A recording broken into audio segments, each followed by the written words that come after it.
जय हिंद दोस्तों, मैं नवीन शर्मा आप सभी का स्वागत करता हूं। आशा करता हूं आप सब एकदम अच्छे हैं, एकदम बेहतरीन है। एक बार सारे प्यारे दोस्त बताएंगे आप सब कैसे हैं। उम्मीद करेंगे बढ़िया होंगे, बेहतरीन होंगे, शानदार होंगे।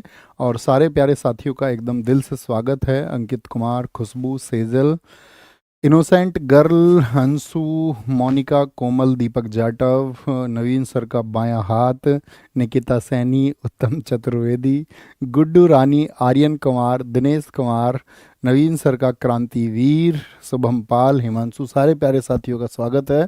और दोस्त हम पहुंच चुके हैं प्रैक्टिस सेट नंबर 16 पर। एक बार थम्स अप करके बता दें मुझे। जी भैया, रिवीजन करते हुए आगे बढ़ रहे हैं।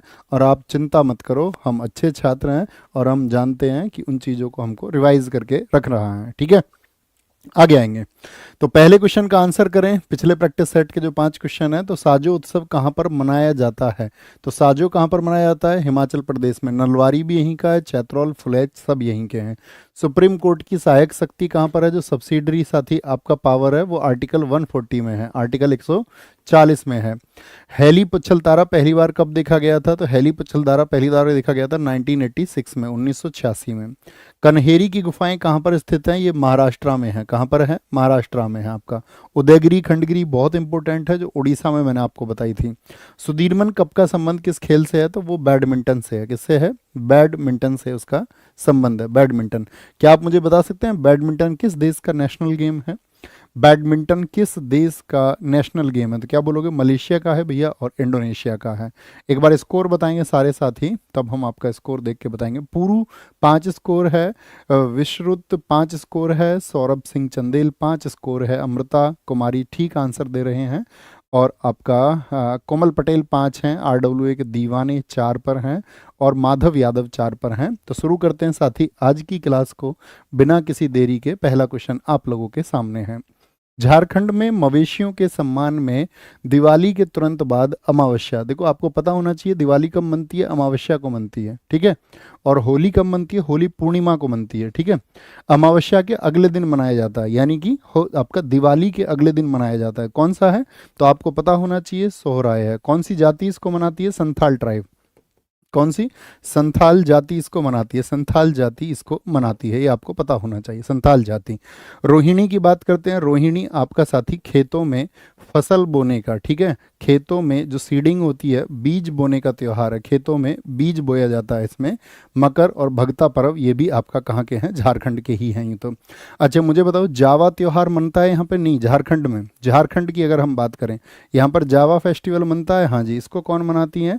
अविवाहित लड़कियां, यानी कि जो अनमैरिड गर्ल्स हैं, अनमैरिड, अविवाहित लड़कियां, अनमैरिड गर्ल्स के द्वारा, अविवाहित लड़कियों द्वारा इसको मनाया जाता है। अविवाहित लड़कियों द्वारा, अनमैरिड गर्ल्स के द्वारा। सरहुल बहुत इंपॉर्टेंट है, हर एग्जाम में लगभग पूछा जाता है। सरहुल क्या होता है? ये साथी जब बसंत आता है, ऑटम आता है आपका, बसंत आगमन पर यह त्यौहार मनाया जाता है। किस पर? बसंत आगमन पर। बाकी त्यौहार आप बताएं मुझे एक एक। झारखंड के किसी एक फेस्टिवल का नाम लिखें। झारखंड में बंदना होता नहीं होता? हाँ जी, बंदना होता है। आपका टूसू होता है, यहाँ पर नहीं होता? जी भैया, टूसू होता है आपका। फगुआ मनाया जाता है, झारखंड में नहीं मनाया जाता? जी भैया, मनाया जाता है। भाई भीख फेस्टिवल मनाया जाता है? नहीं, भाई भीख, हाँ जी, मनाया जाता है। जानी शिकार फेस्टिवल मनाया जाता है? नहीं मनाया जाता? जानी, जानी शिकार। और चांडी पर्व, चांडी पर्व बहुत पूछा जाता है। चांडी पर्व मनाया जाता है? नहीं मनाया जाता? जी भैया, मनाया जाता है चांडी पर्व, ठीक है। ये झारखंड के आपका बहुत चर्चित आपका फेस्टिवल्स हैं। यहीं पर हम आपसे बात करें कर्नाटक का कोई एक फेस्टिवल, मुझे आप बताओ। कर्नाटक के किसी फेस्टिवल की बात अगर हम करते हैं, तो कर्नाटक में सबसे इंपॉर्टेंट फेस्टिवल में नाम आता है आपका हम्पी का, हम्पी उत्सव। हम्पी, जिसको हम विजय उत्सव के नाम से भी जानते हैं। विक्ट्री फेस्टिवल है ये। क्या है? विक्ट्री फेस्टिवल है। कैलपौध, कैलपौध ये मनाया जाता है कर्नाटक में? नहीं मनाया जाता? हाँ जी, मनाया जाता है। हुतरी, हुतरी फेस्टिवल, हाँ जी। आपका गोम्बे हब्बा मनाया जाता है? नहीं मनाया जाता? हाँ जी, मनाया जाता है। गोम्बे हब्बा, गोम्बे हब्बा फेस्टिवल मनाया जाता है, गोम्बे हब्बा। एक आप बताएं, बोलें जी फटाफट से। भैया कंबाला मनाया जाता है। बहुत बढ़िया। आपसे मेरा क्वेश्चन रहेगा, कंबाला में किस जानवर की दौड़ होती है? किस जानवर की दौड़ होती है कंबाला में? तो याद रख लेना, यहाँ पे आपका भैंसा दौड़ होती है। क्या? भैंसा दौड़ होती है कंबाला में। वैरामुंडी मनाया जाता है यहाँ पे? नहीं मनाया जाता है? हाँ जी, मनाया जाता है। और अगर हम आपसे पूछ लें दोस्त कि दक्षिण का नववर्ष किस त्योहार को मनाते हैं? बहुत बढ़िया, दुआ ने एकदम अच्छा आंसर किया है, पट्टादकल। Very good. पट्टादकल उत्सव मनाया जाता है? नहीं मनाया जाता? पट्टा दकल, हाँ जी, मनाया जाता है। अभी हमने आपसे क्वेश्चन पूछा, क्या बोलेंगे, यहाँ का जो न्यू ईयर है वो कौन सा है? कर्नाटक का न्यू ईयर, जिसको हम साउथ न्यू ईयर भी बोलते हैं, दक्षिण भारत का नववर्ष भी जिसको कहा जाता है। तो दक्षिण भारत का नववर्ष कौन सा है? तो वो है आपका उगादी। क्या बोलोगे? उगादी फेस्टिवल है भैया, बहुत इंपॉर्टेंट है। मैसूर दशहरा मनता है, यहाँ पे नहीं मनता कर्नाटक में, हाँ जी। कितने दिन मनता है मैसूर दशहरा? मैसूर तो वैसे भी कर्नाटक में ही है, तो मैसूर दशहरा, मैसूर दशहरा आप कहोगे भैया 10 डेज ये मनाया जाता है, 10 डेज। अच्छा, महामस्तक अभिषेक यहाँ पर मनता है, नहीं मनता? हाँ जी, मनता है। महामस्तकाभिषेक, महामस्तकाभिषेक यहाँ पर मनता है, हाँ जी मनता है। अब मेरा क्वेश्चन रहेगा, महामस्तक अभिषेक किस धर्म से जुड़ा हुआ है? किस धर्म से इसका संबंध है? एक बार मेमोराइज करिए और परफेक्ट सा आंसर दीजिए कि भैया ये जैन धर्म से जुड़ा हुआ है।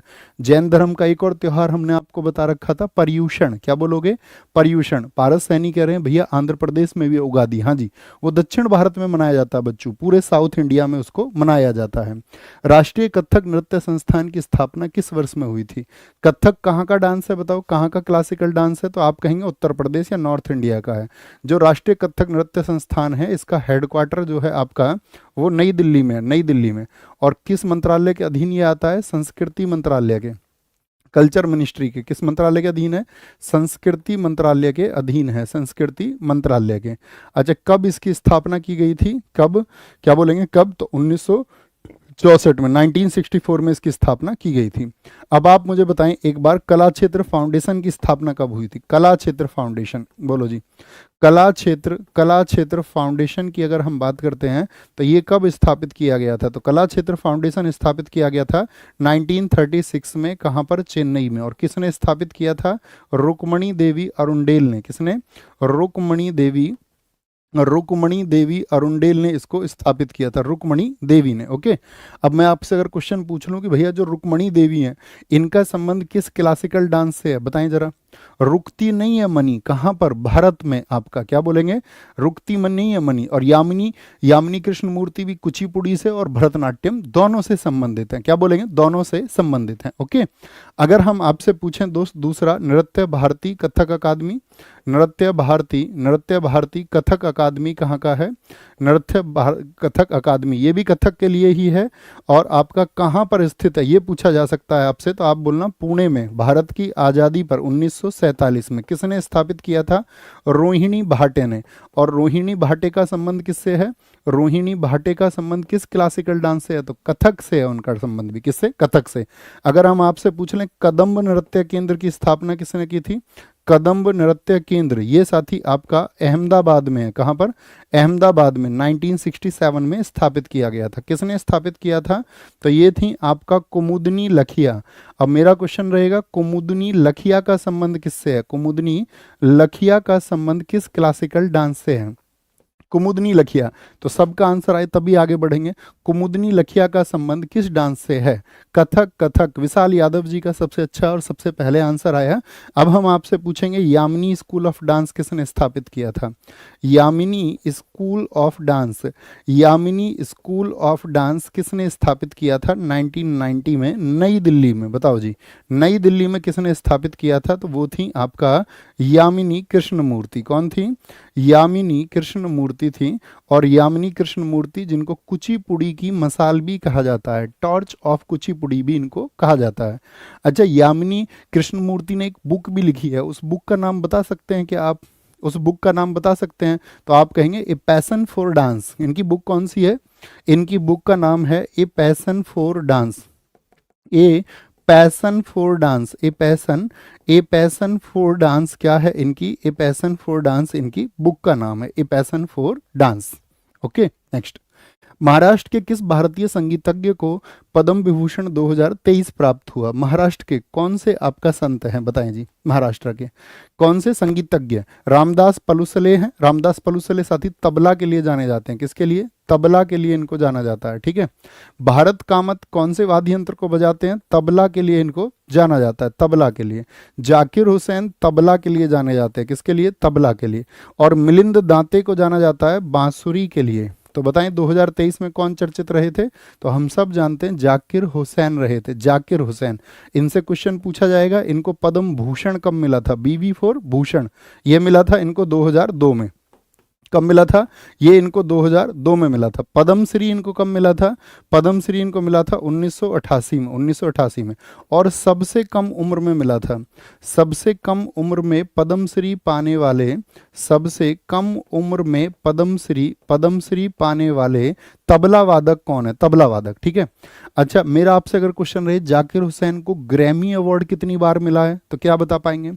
ग्रैमी अवार्ड कितनी बार मिला है? तो आंसर आना चाहिए। देखते हैं, सबसे पहले जो 4 लिखे उसका सही आंसर होगा। भैया जाकिर हुसैन का संबंध पंजाब घराने से है। विपिन कुमार जी, आपने हमारी कक्षा में 4 चांद लगा दिए हैं दोस्त। और ऐसे छात्र बहुत कम होते हैं जो अतिरिक्त जानकारी को उस समय अपने दिमाग में अपडेट कर पाते हैं। ये अच्छे छात्रों की पहचान होती है।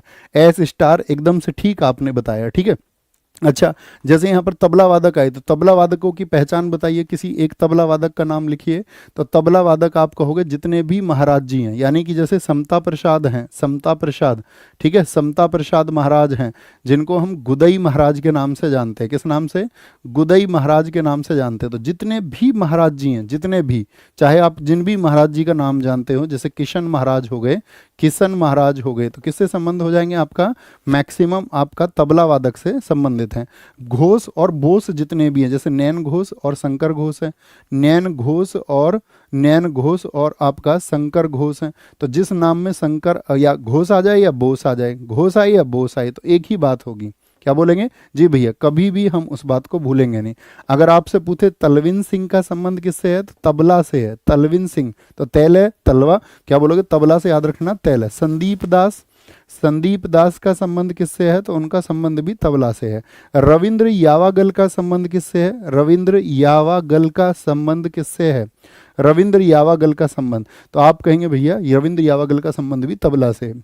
अब हम आपसे पूछेंगे, कठिन सा क्वेश्चन आपसे पूछ लें। कठिन क्वेश्चन ये है कि जैसे जाकिर हुसैन को सबसे कम उम्र में पद्मश्री मिला, तो क्या आप मुझे बता सकते हैं उनकी उम्र कितनी थी जब उनको पद्मश्री मिला था? भैया सुखविंदर महाराज भी तबला से संबंधित हैं, तन्मय बोस भी हैं, गायरो माहिर एकदम ठीक लिखा है, वेरी गुड, ये हुई ना बात। निखिल ज्योति बोस, हाँ, बोस और घोष हमने सारे बता दिए आपको, बहुत बढ़िया। हिमांशु एम दशरथ महाराज, वेरी गुड। आगे बताएं, निम्न में से कौन सा भारत का जुड़वा शहर नहीं है? क्या गुजरात के अहमदाबाद और गांधीनगर को जुड़वा शहर कहते हैं? हाँ जी। कर्नाटक के हुबली और धारवाड़ को जुड़वा शहर कहा जाता है। त्रिशूर और तिरुवला नहीं है। उड़ीसा के कटक और भुवनेश्वर ये भी जुड़वा शहर है, यानी कि ऑप्शन सी सही हो जाएगा। अन्य जुड़वा शहरों में आपने किसका नाम सुना होगा? जैसे हैदराबाद है, हैदराबाद का जुड़वा शहर कौन सा है? तो वो है सिकंदराबाद। जैसे नोएडा का जुड़वा शहर किसको कहा जाता है? तो नोएडा का कहते हैं दिल्ली को। किसको कहते हैं? नोएडा का दिल्ली को। आंध्र प्रदेश के विजयवाड़ा का जो साथी आपका जुड़वा शहर है ट्विन सिटी, तो विजयवाड़ा का ट्विन सिटी है आपका अमरावती। क्या बोलोगे? अमरावती है, अमरावती। केरल के कोच्चि का ट्विन सिटी बताओ कौन सा है? कोच्चि का, तो कोच्चि का है आपका एर्नाकुलम। क्या है? कोच्चि का है आपका एर्नाकुलम। और आपका क्या बोलेंगे? जलपाईगुड़ी। अब मेरा क्वेश्चन आपसे ये रहेगा, जलपाईगुड़ी किस शहर में स्थित है? जलपाईगुड़ी का जो जुड़वा शहर है वो है सिलीगुड़ी। तो आप मुझे बताएं फटाफट से, भारत के किस राज्य का शहर है जलपाईगुड़ी? जलपाईगुड़ी एक प्रसिद्ध स्थल है, साथ ही एक पर्यटन स्थल भी है। वह किस राज्य में स्थित है? वेस्ट बंगाल में है। और विकास कुमार जी ने इसका आंसर सबसे पहले दिया है, विकास कुमार जी ने, वेरी गुड। निम्नलिखित में से कौन सी बास्केटबॉल खेल में एक स्थिति नहीं है? देखो, बास्केटबॉल में खिलाड़ी कितने होते हैं? बास्केटबॉल में खिलाड़ी कितने होते हैं? जितने बास्केटबॉल में खिलाड़ी होते हैं उतनी ही बास्केटबॉल में पोजीशन होती हैं। तो बास्केटबॉल में जो प्लेयर होते हैं उनका नंबर होता है आपका, इसमें प्लेयर होते हैं 5। कितने प्लेयर होते हैं? 5 प्लेयर होते हैं। तो पॉइंट गार्ड होता है, हाँ जी, शूटिंग गार्ड होता है, स्मॉल फॉरवर्ड, ऑलराउंडर नहीं होता, ये तो क्रिकेट में होता है। एक इसमें होता है पावर फॉरवर्ड। क्या होता है? पावर फॉरवर्ड होता है, पावर फॉरवर्ड होता है आपका, पावर फॉरवर्ड होता है। और एक इसमें होता है आपका सेंटर। क्या होता है? एक इसमें होता है सेंटर। तो कुल मिला के कितनी पोजीशन हो जाती हैं? 5 पोजीशन हो जाती हैं, और 5 ही क्या होते हैं? इसमें खिलाड़ी होते हैं। इसके मैदान की लंबाई बताओ बास्केटबॉल की, मैदान की लंबाई कितनी होती है? मैदान की माप बताओ, लंबाई तो छोड़िए, मैदान की माप। मेजरमेंट ऑफ कोर्ट कितना होता है इसमें? तो 28 गुणा 15 मीटर होता है। तो इसका मतलब क्या हो गया? 28 लेंथ हो गई और 15 मीटर क्या हो गई? इसकी ब्रेथ हो गई। जो बास्केट लगी होती है कितनी ऊंचाई पर लगी होती है? बास्केट की जो ऊंचाई होती है वो कितनी होती है? बास्केट की ऊंचाई, तो आप कहेंगे बास्केट की ऊंचाई होती है 3.05 मीटर, यानी कि लगभग अगर हम कहें 10 फीट से ज़्यादा होती है, 10 फीट से। जो वो टोकरी लगी होती है ऐसी, उसमें रिम जो बोलते हैं, इसको बोलते हैं रिम। इस रिम का व्यास कितना होता है? Diameter of rim. और अगर रेडियस पूछ लेगा तो आधी कर दोगे, 46 सेंटीमीटर होता है, 46 सेंटीमीटर। तो रेडियस कितनी हो जाएगी? अगर पूछ ले जो रिम लगी होती है, जो बास्केट लगी होती है, उसकी त्रिज्या कितनी होती है, तो हम कहेंगे भैया जी 23 सेंटीमीटर होती है, 23 सेंटीमीटर। अच्छा, बास्केटबॉल में किसी एक चीज के लिए मैक्सिमम अंक कितने हो सकते हैं? बास्केटबॉल में मैक्सिमम अंक कितने मिल सकते हैं? तो मैक्सिमम अंक मिल सकते हैं एक बार में 4। और अगर मिनिमम की बात करें, मिनिमम कितने आपका अंक मिल सकते हैं? तो मिनिमम अंक मिलता है इसमें 1। क्या बोलेंगे? 1। अगर आपसे पूछे कि बास्केटबॉल ओलंपिक में कब शामिल हुआ? बास्केटबॉल, देखो किसी भी खेल का ओलंपिक में शामिल होने का वर्ष बहुत इंपॉर्टेंट हो जाता है दोस्त। क्या बोलेंगे? 1904 में, 1904 में। और यहीं पे पूछे अगर महिला बास्केटबॉल की बात करें, महिला बास्केटबॉल की शुरुआत की बात करें, महिला बास्केटबॉल, तो आपका आंसर आएगा फिर बहुत बाद में, यानी कि 1976 में, 1976 में, 1976 में, 1976 में वो आपका 1976 में उसकी शुरुआत हुई थी। लिबरो शब्द का प्रयोग किस खेल में किया जाता है? देखो लिबरो का अर्थ होता है आपका, लिबरो वर्ड का मीनिंग होता है आपका जो साथी रक्षात्मक खिलाड़ी होता है, यानी डिफेंस के लिए जो खिलाड़ी खड़ा हो, डिफेंस के लिए, डिफेंस प्लेयर को बोलते हैं आपका लिबेरो। तो ये किस खेल में होता है लिबेरो? तो आप कहेंगे ये होता है वॉलीबॉल में। फटाफट से बताओ वॉलीबॉल में साथी कितने प्लेयर होते हैं? प्लेयर, तो बास्केटबॉल में 5 होते हैं। बास्केट कैसे फेंकी जाती है? ऐसे हाथों से। तो 1 2 3 4 5, यूँ तो हर गेंद भैया ऐसे ही फेंकी जाती है, लेकिन बास्केटबॉल को याद रखना ऊपर की तरफ फेंकी जाती है, ऊपर की तरफ। तो बास्केट 5 की होती है, और वॉली में याद रखना बॉल के अलावा के लेटर्स 1 2 3 4 5 6। तो वॉलीबॉल में कितने खिलाड़ी होते हैं? 6 प्लेयर होते हैं। कितने होते हैं? 6 प्लेयर होते हैं, 6 प्लेयर इसमें होते हैं। और इसी में जो साथी अन्य शब्दावली होती हैं, अन्य जो साथी इसमें शब्दावली जुड़ी हुई हैं, वो कौन कौन सी हैं? आपका जो वॉलीबॉल से जुड़ी हुई हैं। इसमें एक वर्ड पूछा जाता है पेनिट्रेशन, बहुत इंपॉर्टेंट है। पेनिट्रेशन का संबंध किससे? इसी से। बूस्टर शब्द पूछा जाए आपसे, बूस्टर पूछा जाए, डिंक पूछा जाए, डिंक, स्पाइकर्स पूछा जाए, सबसे ज्यादा पूछे जाते हैं पेनिट्रेशन और स्पाइकर्स वर्ड को, स्पाइकर्स वर्ड को, ठीक है। एक पूछा जाता है इसमें साइड आर्म का संबंध किससे? साइड आर्म का संबंध किससे? साइड आर्म का संबंध किससे है? क्या आप मुझे बता सकते हो कि जो भारतीय वॉलीबॉल संघ था उसकी स्थापना कब हुई थी? तो याद रख लेना, इंटरनेशनल वॉलीबॉल संघ की स्थापना हुई 1947 में, और उसके 4 वर्षों के बाद में भारतीय वॉलीबॉल संघ की स्थापना हुई थी। तो क्या बोलोगे? पहले बना था इंटरनेशनल वॉलीबॉल संघ, इंटरनेशनल वॉलीबॉल संघ बना था कब? आपका 1947 में, इंटरनेशनल वॉलीबॉल फेडरेशन। और अगर पूछ ले भारतीय, यानी कि आपका इंडियन वॉलीबॉल फेडरेशन कब बना? तो ये बना था 4 वर्षों के बाद में, अर्थात 1951 में बना था, 1951 में। इसमें मैदान की माप बताओ क्या होती है? जो वॉलीबॉल में साथी मैदान की माप होती है, तो वो होती है आपका 18 गुणा 9 मीटर। क्या होती है? यानी लेंथ होती है 18 और ब्रेथ होती है उसकी 9 मीटर, उसकी चौड़ाई होती है, चौड़ाई होती है, ठीक है। अगर मैं आपसे पूछ लूं कि ये किस ओलंपिक में शामिल हुए थे, किस ओलंपिक में, ओलंपिक में कब शामिल हुआ आपका, ओलंपिक में कब शामिल हुआ था आपका वॉलीबॉल? तो ओलंपिक में शामिल होने का वर्ष लिखना 1964 में। और इसके जो फादर साहब हैं, जो इसके जनक हैं, जो इसके जनक हैं वो हैं जी मॉर्गन। क्या बोलोगे? जी मॉर्गन को वॉलीबॉल का पिता कहा जाता है, जी मॉर्गन को, ठीक है। अच्छा, एक गेम और होता है। अब देखो क्वेश्चन में बड़े ध्यान से देखना एग्जाम में, अगर वॉलीबॉल पूछ रहा है सिंपल तो ठीक बात है, लेकिन बीच वॉलीबॉल लिख दिया तो हमारे आंसर चेंज हो जाएंगे। मैदान की माप भी और ओलंपिक में शामिल होने का वर्ष भी। जैसे मैं आपसे बोलूं बीच वॉलीबॉल की, बीच वॉलीबॉल में जो मैदान होता है, बीच वॉलीबॉल जो समुद्र के बीच पे खेला जाता है, बीच वॉलीबॉल, तो बीच वॉलीबॉल बताओ भैया इसमें मैदान कितने का हो जाता है? तो इसमें मैदान हो जाता है 16 गुणा 8 मीटर की। और ये ओलंपिक में गया था अटलांटा में 1996 में, ओलंपिक में 1996 में ये क्या हुआ था? शामिल हुआ था। मेरा क्वेश्चन आपसे रहेगा, मुझे बताओ वॉलीबॉल किन देशों का नेशनल गेम है? वॉलीबॉल। तो पहली बॉल बाली, बाली से नेपाली, एक तो वो याद रख लेना, और एक श्रीलंका से याद रख लेना, जैसे रामायण वाला पात्र है बाली, तो श्रीलंका, श्रीलंका बाली। तो एक तो लंका का बाली और एक नेपाली का बाली। तो वॉलीबॉल खेला जाता है कहाँ पे? नेपाल में, नेपाल में और आपका श्रीलंका में। नेपाल का पहले जो नेशनल गेम होता था वो होता था नेपाल का दंडी बियो। क्या होता था? वो होता था दंडी बियो। पहले वो गिल्ली बल्ला खेलते थे, गिल्ली बल्ला, क्या बोलेंगे? गिल्ली बल्ला वो खेलते थे। ओके, कोई दिक्कत, कोई परेशानी? अच्छा, यहाँ पे एक क्वेश्चन और बन जाएगा। हाँ, इसमें मुझे बताओ, जो नेट होता है, नेट, नेट की ऊंचाई क्या होती है? क्योंकि वो पुरुषों और महिलाओं के लिए अलग होती है।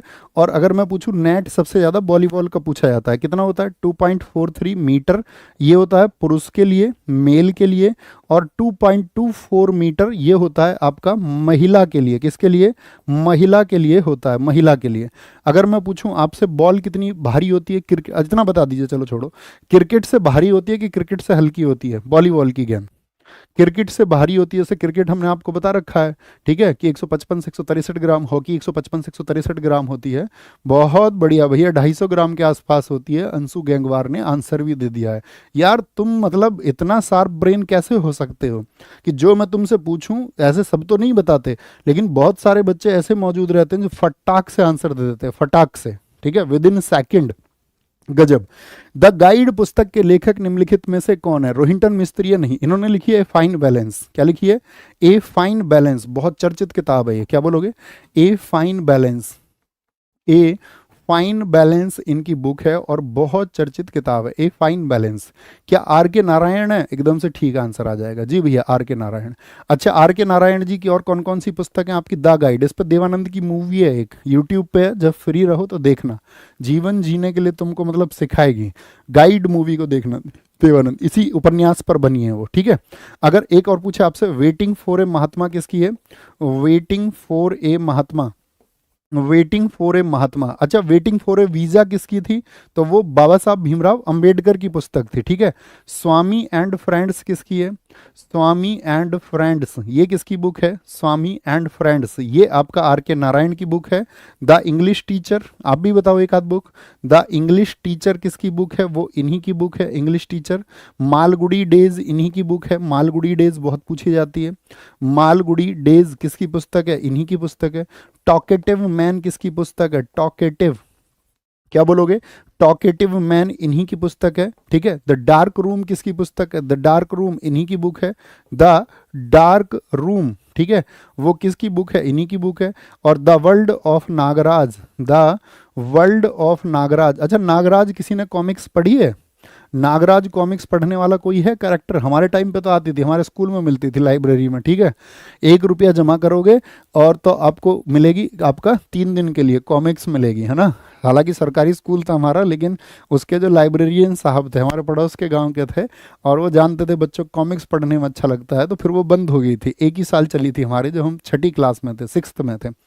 नागराज आपका। और एक कैरेक्टर था चाचा चौधरी, अगर तुमने सुने हो कभी। एक कैरेक्टर था, अपना फेवरेट कैरेक्टर था डोगा, डोगा, जिसका कुत्ते का मुंह था और उसके पास सारे वेपन थे। तो उसके वेपन्स की जानकारी मिलती थी कि डोगा के पास एक ऐसी बंदूक है जो 1 सेकंड में 20,000 फायर करती है। इतने खतरनाक खतरनाक वेपन उसके पास में थे, जो आज भी किसी देश की किसी सेना के पास में नहीं है।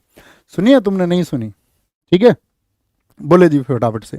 तो क्या बोलेंगे आपका? विक्रम चंद्रा, इनकी भी कोई बुक है क्या? हाँ जी, विक्रम चंद्रा की जो चर्चित बुक का नाम है वो है सेक्रेड गेम्स। कौन सी?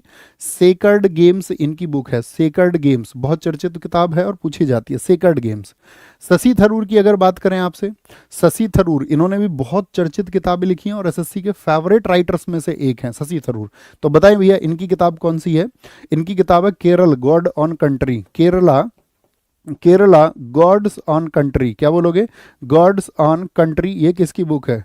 गॉड्स ऑन कंट्री, ये इन्हीं की बुक है। Why I am a Hindu, इस किताब को कभी आप पढ़ना, why I am a Hindu, ठीक है। इस किताब को अपनी विश लिस्ट में लिख लो, जो किताब मैं तुम्हें बताता हूँ लिख लिया करो, ठीक है।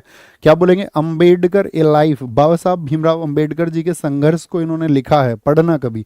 अंबेडकर ए लाइफ बहुत पूछी जाती है। रायोट बुक इनकी है, रायोट। और सो बिजनेस किसकी किताब है? सो बिजनेस, तो सो बिजनेस इन्हीं की बुक है, सो बिजनेस। और एक इनकी चर्चित किताब है पैक्स इंडिका, पैक्स इंडिका किसकी बुक है? पैक्स इंडिका इन्हीं की बुक है, पैक्स इंडिका इन्हीं की बुक है। दिखाएं भैया किस किस साथी ने लिखा। The great Indian novel, Vinod Kumar Paswan ji कह रहे हैं द ग्रेट इंडियन नोवेल, बहुत चर्चित किताब है, जरूर विकास पासवान जी आपके कमेंट को हम लेंगे। द ग्रेट इंडियन नोवेल, क्या बोलोगे? द ग्रेट इंडियन नोवेल इन्हीं का बुक है, ग्रेट इंडियन नोवेल, बहुत शानदार, ग्रेट इंडियन नोवेल बहुत चर्चित किताब है इनकी है, ठीक है। और बताएंगे ग्रेट इंडियन, आपका ग्रेट इंडियन नोवेल होगा द पैराडॉक्सिकल पीएम, बहुत बढ़िया जी, very good very good. Mahabharata पर भी इन्होंने लिखा है भैया। विक्ट्री सिटी इनका नहीं है बच्चों, ऐसे कुछ भी नहीं लिख देना है, विक्ट्री सिटी इनका नहीं है। मिस्टर अक्की ठाकुर ने जो लिखा है बुकलेस इन बगदाद, ये इनकी बुक है, बुकलेस इन बगदाद, इस कमेंट को जरूर लेंगे हम। बुकलेस इन बगदाद, क्या बोलोगे? बुकलेस, बुकलेस इन बगदाद, बुकलेस इन बगदाद, ये इन्हीं की बुक है, वेरी गुड, बहुत शानदार। नेक्स्ट क्या बोलेंगे? निम्नलिखित में से भारत में एक उच्च न्यायालय के बारे में क्या सही नहीं है? हाई कोर्ट के बारे में कौन सा जो स्टेटमेंट है वो ट्रू नहीं है? पहला हमारा क्वेश्चन रहेगा देश में हाई कोर्ट कितने हैं टोटल, देश में नंबर ऑफ हाई कोर्ट कितना है, नंबर ऑफ हाई कोर्ट। तो द्वितीय अपील उच्च न्यायालय के अपीलीय क्षेत्राधिकार में है। उच्च न्यायालय के प्रत्येक न्यायाधीश की नियुक्ति राष्ट्रपति करता है। देखो द्वितीय अपील कह रहा है, देखो पहली अपील कहाँ होती है? सुप्रीम कोर्ट में, और द्वितीय अपील अधिकारी कौन है? वो हाई कोर्ट है, वो हाई कोर्ट है, ठीक है। उच्च न्यायालय के प्रत्येक, नहीं जी, हाई कोर्ट का जो भी साथी न्यायाधीश होगा उसको राष्ट्रपति नियुक्त करेंगे क्या? तो आप कहोगे नहीं भैया, क्या बोलोगे? इसकी नियुक्ति क्या राष्ट्रपति, नहीं सॉरी राष्ट्रपति तो करते हैं, एकदम ठीक बात है, ये तो सही हो जाएगा। उच्च न्यायालय के प्रत्येक न्यायाधीश की नियुक्ति राष्ट्रपति करते हैं, हमने राज्यपाल समझ लिया इसको। उच्च न्यायालय के न्यायाधीशों की नियुक्ति राज्यपाल करता है, ये गलत बात हो जाएगी, क्योंकि राज्यपाल नहीं करते हैं, कौन करते हैं? प्रेसिडेंट साहब करते हैं। उच्च न्यायालय लोकहितवाद में जो PIL पब्लिक इंटरेस्ट लिटिगेशन, उससे संबंधित आवेदन को स्वीकार कर सकता है क्या? PIL हम हाई कोर्ट के नाम लिख सकते हैं, हाँ जी। PIL के फादर कौन है? Who is the father of PIL?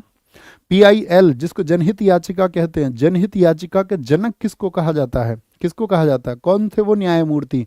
तो क्या बोलेंगे? PN भगवती थे, PN भगवती। नेहा चौधरी जी ने सही आंसर दिया है, सही आंसर दिया है, ठीक है। देखो हाई कोर्ट के जितने भी जज होते हैं वो कितनी एज पर रिटायर होते हैं बताओ? हाई कोर्ट के जज की रिटायर होने की एज कितनी है? 62 ईयर है, 62 ईयर है, ठीक है। और याद रख लेना हमेशा नियुक्ति कौन करेंगे? राष्ट्रपति करते हैं, ये आर्टिकल 217 कहता है, आर्टिकल 217 कहता है। हर राज्य के लिए एक हाई कोर्ट होगा, ये किस आर्टिकल में कहा गया है? तो आर्टिकल 214 कहता है प्रत्येक राज्य के लिए क्या होगा? एक हाई कोर्ट होगा, एक हाई कोर्ट की बात की गई है, किसके लिए? For every state, for every state, अर्थात प्रत्येक राज्य के लिए, किसके लिए? प्रत्येक राज्य के लिए एक हाई कोर्ट होगा, ये आर्टिकल 214 में कहा गया है, ठीक है। ये बात आपको पता होनी चाहिए। मैं आपसे पूछूं वर्तमान में हाई कोर्ट, तो आपने सही आंसर दिया था कि 25 हाई कोर्ट है हमारे यहाँ पर, कितने हैं? 25 हाई कोर्ट हैं, ओके। बताएंगे जी पूर्वोत्तर के वह 4 राज्य कौन से हैं जो समान रूप से गुवाहाटी उच्च न्यायालय से संबंध है? बड़ी आसान सी बात है भाई, हमारे देश में स्टेट कितने हैं? स्टेट कितने हैं टोटल? तो आप कहोगे टोटल स्टेट जो है हमारे देश में वो 28 हैं, 28 है।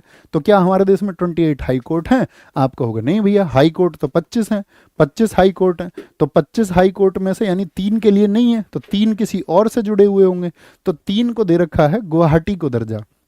तो ये कौन कौन से? असम, नागालैंड, मिजोरम, अरुणाचल प्रदेश, ऑप्शन ए वाले ही सारे से ठीक हो जाएंगे। क्या बोलेंगे? सारे ठीक हैं। देखो यहाँ पे अलग से क्वेश्चन हो जाता, गुवाहाटी उच्च न्यायालय को जिम्मेदारी बाद में दी गई, पहले असम हाई कोर्ट भी याद रख लेना। असम हाई कोर्ट का गठन किस वर्ष में हुआ था? बताएं जी। असम हाई कोर्ट, तो ये आप कहेंगे 1948 से। फिर बाद में जो आपका पूर्वी क्षेत्रीय पुनर्गठन अधिनियम आया था 1971 में, उससे ये जिम्मेदारी दे दी गई थी आपका गुवाहाटी को।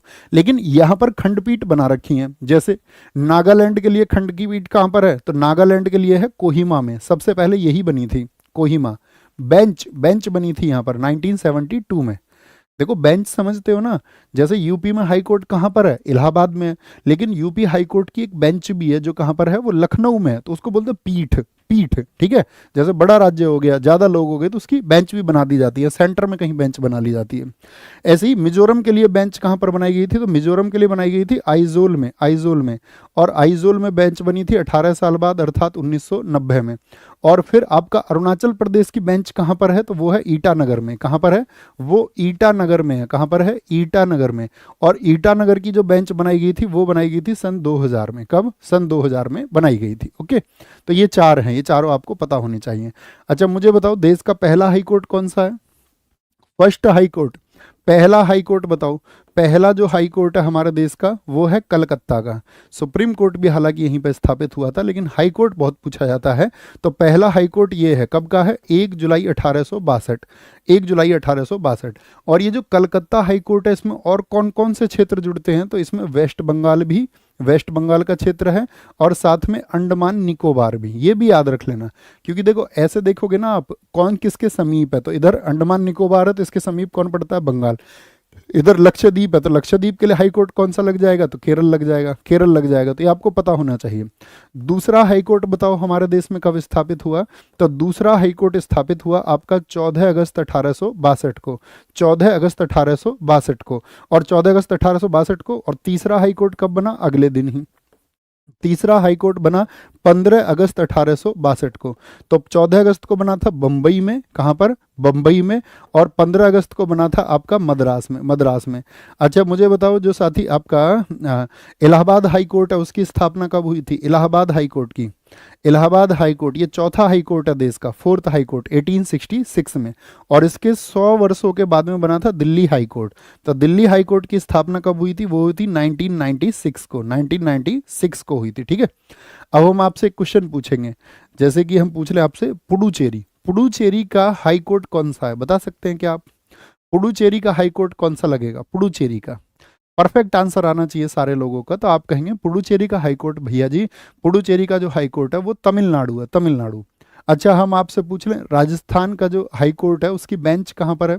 राजस्थान हाई कोर्ट, तो आप कहेंगे वो जोधपुर में है। जरूरी नहीं है उसकी राजधानी में ही हो, तो अलग जो होते हैं उनको पूछ लेता है, अलग जो होते हैं उसको पूछ लेता है। ठीक है, आगे आएंगे। नेक्स्ट, भारतीय संविधान के किस अनुच्छेद में केंद्र शासित, बोलेंगे भी फटाफट से, क्या बोलेंगे? केंद्र शासित, केंद्र शासित प्रदेशों में, फटाफट से बताएंगे, बोलेंगे जी। भारतीय संविधान के किस अनुच्छेद में केंद्र शासित प्रदेशों के लिए उच्च न्यायालय का प्रावधान है? उच्च न्यायालय की बात की गई है।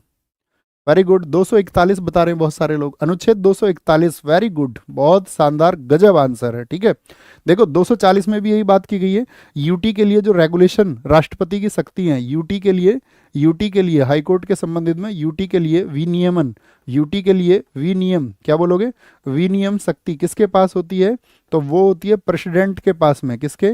वो प्रेसिडेंट के पास में होती है, राष्ट्रपति के पास में होती है, राष्ट्रपति के पास होती है, राष्ट्रपति के पास होगी। ठीक है, 239 में क्या बताया गया है? इसमें बताया गया है जितने भी यूटी हैं उनका प्रशासन, यानी कि संघ राज्य क्षेत्रों का प्रशासन, एडमिनिस्ट्रेशन ऑफ यूनियन टेरिटरीज, संघ राज्य क्षेत्रों का प्रशासन, administration of union territories, union territories. Bharat में जिला न्यायाधीशों की नियुक्ति के संदर्भ में निम्नलिखित में से कौन सा कथन है जो सही है? जिला न्यायाधीश, डिस्ट्रिक्ट जज की बात कर रहे हैं, डिस्ट्रिक्ट जज, तो उनकी नियुक्ति केवल राज्य के राज्यपाल द्वारा की जाती है। डिस्ट्रिक्ट जज की उनकी नियुक्ति राज्य के राज्यपाल द्वारा राज्य के उच्च न्यायालय के परामर्श से की जाती है। और नीचे दिए गए कूट से सही आंसर देना है। तो अगर सिर्फ राज्यपाल की बात झूठी हो जाएगी, क्या बोलेंगे? क्योंकि राज्यपाल करेगा, लेकिन हाई कोर्ट से वो क्या करेगा? हाई कोर्ट से वो जरूर कंसल्ट करता है इस बारे में, यानी कि दूसरा ठीक हो जाएगा। अर्थात केवल 2 जो है वो एकदम से सही हो जाएगा। ठीक है, जितने भी अधीनस्थ न्यायालय हैं, जितने भी सबॉर्डिनेट कोर्ट्स हैं, तो उन सबॉर्डिनेट कोर्ट्स में भैया दिल्ली हाईकोर्ट 1966 होगा। क्या हो गया? 1966 ही है बिल्कुल, 1866 के 100 वर्षों के बाद में। और रियली सॉरी, मैंने आपसे कहा ना 100 वर्षों के बाद में, ऐसी सिली मिस्टेक्स हो जाती है, उसके लिए माफ़ करेंगे हमेशा। I am really sorry. ठीक है, मैं तुम्हारी तरह ही एक इंसान हूँ, एक साधारण मानव। ओके, इस तरह की किसी भी गलती के लिए माफ़ करेंगे। थम्स अप करो जी भैया, जाओ माफ़ किया, जाओ जी लो अपनी ज़िंदगी, जाओ जी लो अपनी ज़िंदगी। ठीक है ना, 100 वर्ष होगा, मैंने बोला भी तो उसको भी तो सुनो। तुम म्यूट पे तो नहीं सुनते हो क्लास को, म्यूट पे तो नहीं सुनते हो, म्यूट करके, है ना, जाओ जी लो। ठीक है, बताओ जी, वर्ष 1934 में पटना में अखिल भारतीय कांग्रेस समाजवादी पार्टी का संयोजक कौन था? अखिल भारतीय कांग्रेस जो समाजवादी पार्टी थी उसके संयोजक थे आपके जयप्रकाश नारायण। कौन सा नारा दिया था जयप्रकाश नारायण ने? अच्छा भैया, ये तो हो गए आपके संयोजक। तो अध्यक्ष थे आचार्य नरेंद्र देव, याद रख लेना, इसके जो अध्यक्ष थे वो नरेंद्र देव थे, अध्यक्ष। जयप्रकाश नारायण भारत की राजनीति में साथ ही छात्र आंदोलनों से जुड़े रहे, बहुत जबरदस्त नेता थे और एक सही मायने के नेता थे। ऐसा नहीं कि भाई खुद की चीजों की पूर्ति के लिए वो नेता थे, वो तो राजनीति से संन्यास भी ले चुके थे, लेकिन इस देश के छात्रों ने उनको पटना में आंदोलन करने के लिए बुला लिया और वहां पर उन्होंने नारा दिया था 5 लाख की भीड़ के सामने। वो नारा था संपूर्ण क्रांति। क्या? संपूर्ण क्रांति। किसके खिलाफ दिया था ये नारा? तो संपूर्ण क्रांति इंदिरा गांधी सरकार के खिलाफ में। कब? इंदिरा गांधी। और 1977 में पहली बार ऐसा हुआ था, पहली बार गैर कांग्रेसी सरकार बनी थी इन्हीं की वजह से, क्योंकि जनता बहुत विद्रोह में थी इंदिरा गांधी जी के खिलाफ में, क्योंकि उन्होंने क्या थोप दिया था देश पे बताना। तो आप कहोगे जो भैया तीसरी नेशनल इमरजेंसी लगी थी, वो लगी थी 25 जून 1975 को, और वो 21 माह तक चलती रही थी, 21 मंथ तक लागू रही थी, और 21 मंथ बाद 1977 में, और जैसे ही फिर चुनाव हुए और इधर आह्वान किया किसने? जेपी के आह्वान पर पूरा देश लामबंद हो गया, पूरा देश लामबंद हो गया। ठीक है, ये बात याद रख लेना। और इसमें और कुछ बात नहीं है। इनका वो पूछा जाता है आपका रमन मैग्सेसे अवार्ड कब मिला था इनको? जयप्रकाश नारायण को रमन मैग्सेसे अवार्ड। तो रमन मैग्सेसे अवार्ड मिला था इनको 1965 में। ऐसा कोई है जो जयप्रकाश नारायण जी को भारत रत्न कब मिला ये बता सके? उनको भारत रत्न भैया विपक्ष की पार्टी आई फिर बीजेपी नहीं, बीजेपी तो उस टाइम पे थी भी नहीं।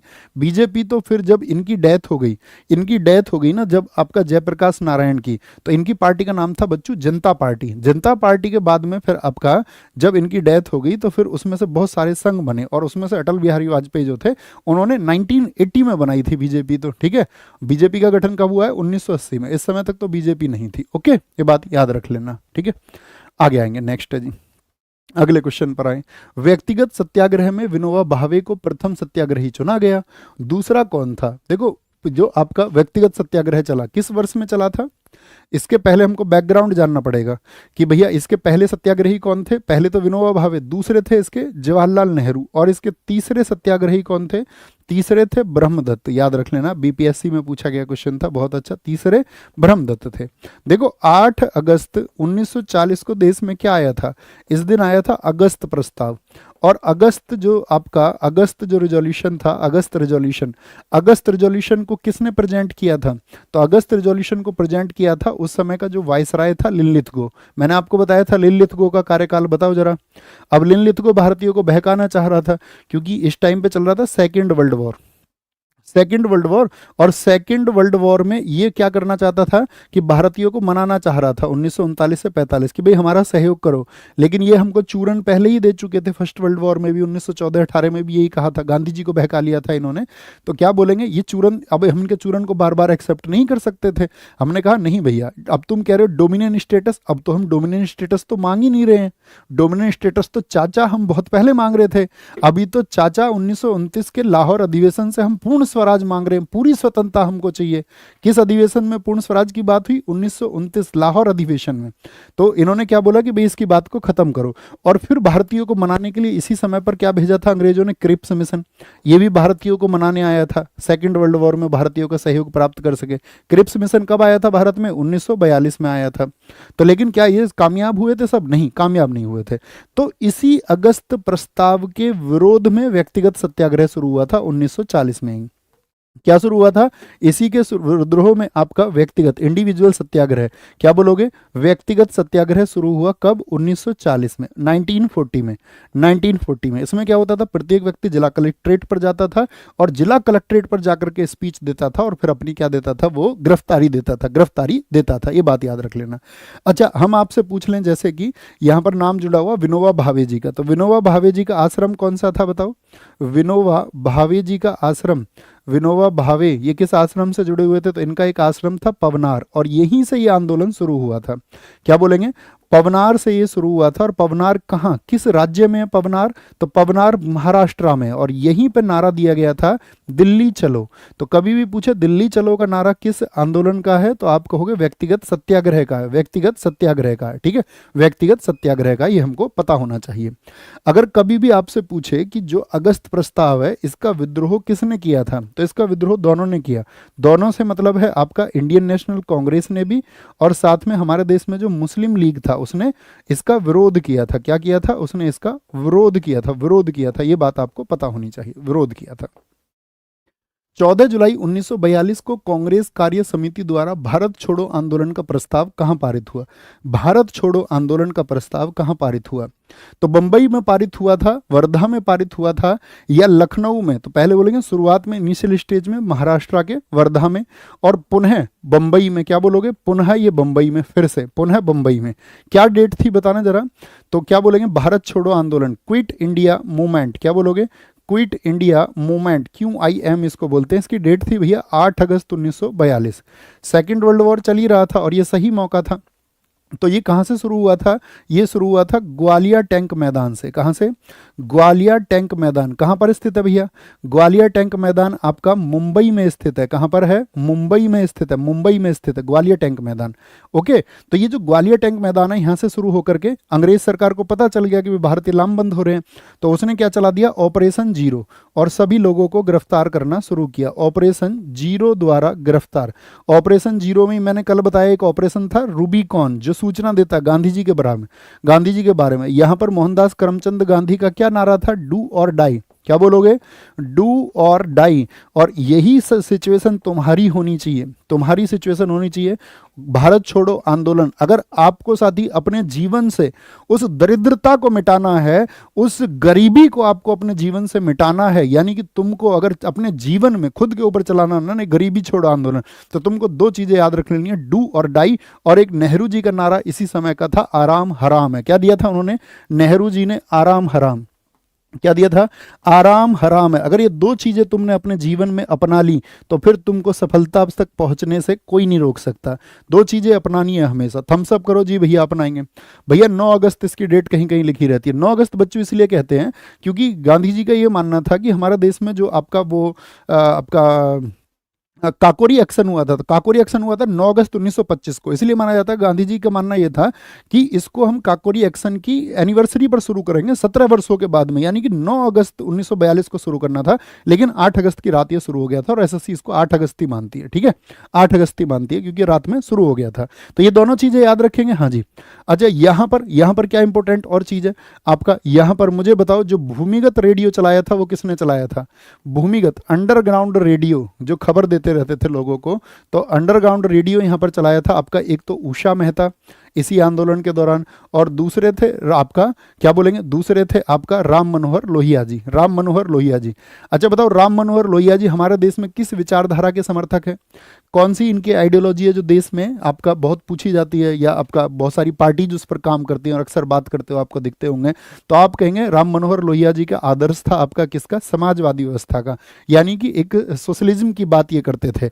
और जब भारत छोड़ो आंदोलन के दौरान आप इनके संघर्ष को पढ़ेंगे ना दोस्त, जब ये गिरफ्तार हो गए थे तो इनको ब्रिटिश सरकार ने नेपाल भेजा था। नेपाल सबसे कठोर उस समय की यातनाएं इनको दी गई थी। आप सोच करके ये सोच जाओगे जब आप इनकी जीवनी को पढ़ोगे, तो 13 दिन तक ब्रिटिश सरकार ने राम मनोहर लोहिया जी को सोने नहीं दिया था। आप समझ रहे हैं जो आप कह रहे हो ना कि ये जरूरी है, जरूरी है, जरूरी है। क्रांति दोस्त जब होगी जब आप मूल नियमों की अवहेलना करके जबरदस्त अपने लक्ष्य की प्राप्ति के लिए अपना जोर लगाओगे, तब आपको वो चीजें प्राप्त होंगी। कितने दिन? 13 डेज जगाए रखा था इनको, इनके साथ मारपीट करते थे, अत्याचार करते थे सारे, ठीक है, सोने नहीं देते थे। तो राम मनोहर लोहिया। दूसरा क्वेश्चन क्या है यहां पर साथी आपका, यहां पर इस आंदोलन के दौरान जेल से कौन कौन भागे थे? जेल से कौन कौन भागे थे? जेपी इसी आंदोलन के दौरान जेल से भागे थे, जेपी भागे थे, जेपी, ठीक है, याद रख लेना। और फिर इन्होंने क्या बोला था? जेपी ने भाग करके आजाद दस्ते का गठन किया था। तो बहुत पूछा जाता है हमारे देश में 1942 के भारत छोड़ो आंदोलन के दौरान आजाद दस्ते को किसने फॉर्म किया था? फॉर्मेशन ऑफ आजाद दस्ता, फॉर्मेशन ऑफ आजाद दस्ता। मुझे बताओ, भारत छोड़ो आंदोलन को अद्वितीय आंदोलन, यूनिक मूवमेंट किसने कहा? इसको भारत छोड़ो आंदोलन को, क्विट इंडिया मूवमेंट को अद्वितीय आंदोलन किसने कहा था? अद्वितीय आंदोलन। तो इसको अद्वितीय आंदोलन कहा था साथी आपका, अद्वितीय आंदोलन कहा था वल्लभ भाई पटेल जी ने। किसने?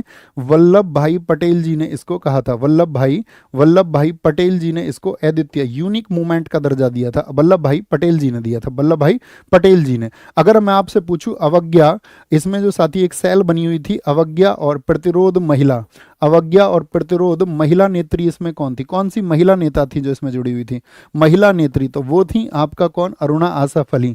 क्यों जानते हैं इनको, अरुणा आसफ अली को, अरुणा आसफ अली को क्यों जानते हैं, क्योंकि ग्वालियर टैंक मैदान में इन्होंने कांग्रेस का जो ध्वज था वो फहरा दिया था। ठीक है, यहां पर इन्होंने ध्वज फहराया था इसी मैदान में, इसी मैदान में, अरुणा आसफ अली, अरुणा आसफ अली। नेक्स्ट, नीचे कुछ स्थानों की सूची दी गई है, उसका नामोल्लेख कीजिए जहां भारत छोड़ो आंदोलन में समानांतर, भारत छोड़ो आंदोलन चला गया और सबने पैरेलल गवर्नमेंट अपनी खड़ी कर दी। तो पैरेलल गवर्नमेंट कहां कहां पर थी, बलिया में हुई थी, हाँ जी हुई थी, बलिया 1942, चित्तू पांडे, बागी बलिया, बोलो बागी बलिया, चित्तू पांडे, चित्तू पांडे ने यहाँ पे सरकार आपका गठित की थी। सतारा, हाँ जी भैया, सतारा में भी गठित हुई थी आपका नाना पाटिल, वाई चौहान, कौन थे यहाँ पर, नाना पाटिल थे और वाई चौहान, इन दोनों लोगों ने यहाँ पर आपका क्या है, समानांतर सरकार की स्थापना की थी। ओके, हजारीबाग में हुई थी क्या, नहीं भैया, मेरठ में पैरेलल गवर्नमेंट, नहीं भैया, आगरा में, नहीं भैया, तो एक और दो ठीक हो जाएंगे, एक और दो, क्योंकि एक बनी थी आपका मिदनापुर में, कहाँ पर, मिदनापुर में पैरेलल गवर्नमेंट बनी थी, मिदनापुर में, उसको तामलुक बोलते हैं, तामलुक की समानांतर सरकार, वो थी वेस्ट बंगाल में, वेस्ट बंगाल में। ठीक है, और ये 1942 से 44 तक एग्जिस्टेंस में भी रही थी, तामलुक वाली जो पैरेलल गवर्नमेंट है, पैरेलल गवर्नमेंट। भैया अरुणा आसफ अली को भारत रत्न 1997 में मिला, ये तो बच्चों आपने ठीक कहा। मुझे बताओ 1997 में अरुणा आसफ अली ये आपका प्रथम मरणोपरांत महिला थी, ये तो सब जानते होंगे, प्रथम महिला कौन सी मरणोपरांत आपका भारत रत्न पाने वाली, अरुणा आसफ अली। अब मुझे तुम बताओ अरुणा आसफ अली को जिस वर्ष में भारत रत्न मिला उसी वर्ष में और किसको भारत रत्न मिला था, तो मजा आ जाएगा अगर आप आंसर कर दें। कई साथी तो मेरा क्वेश्चन पहले से ही समझ गया और उन्होंने लिख दिया APJ Abdul Kalam, APJ Abdul Kalam, APJ Abdul Kalam, बहुत बढ़िया। सूर्य ग्रहण कब होता है, सोलर एक्लिप्स कब होता है, चतुर्थांश चंद्रमा के दिन होता है, प्रतिपदा के दिन होता है, या किसी भी दिन हो जाता है, या पूर्णिमा को होता है। भैया आपका हमेशा कब होगा, प्रतिपदा को होगा, और प्रतिपदा अर्थात पहली तारीख आपका अमावस्या को, अमावस्या को होता है, हमेशा कब होता है, अमावस्या को ये होता है, अमावस्या को होता है, याद रख लेना। कैसे होता है जी सोलर एक्लिप्स, तो सोलर एक्लिप्स में आपको क्या करना पड़ेगा, सूर्य को ढकना पड़ेगा, तो सूर्य और पृथ्वी के बीच में कौन आ जाए, चंद्रमा आ जाए, कौन आ जाए, अर्थ एंड सन के बीच में आपका कौन आ जाए, मून आ जाए, एसएमई याद रखना, एसएमई। और जब चंद्र ग्रहण की बात होगी, चंद्र ग्रहण की बात होगी तो क्या होगा, चंद्र ग्रहण की स्थिति में क्या होगा, यहां सूर्य होगा और इधर चंद्रमा होगा और बीच में आ जाएगी पृथ्वी, क्या आ जाएगी, अर्थ बीच में आ जाती है, अर्थ बीच में आ जाती है। ओके, अर्थ बीच में आ जाती है।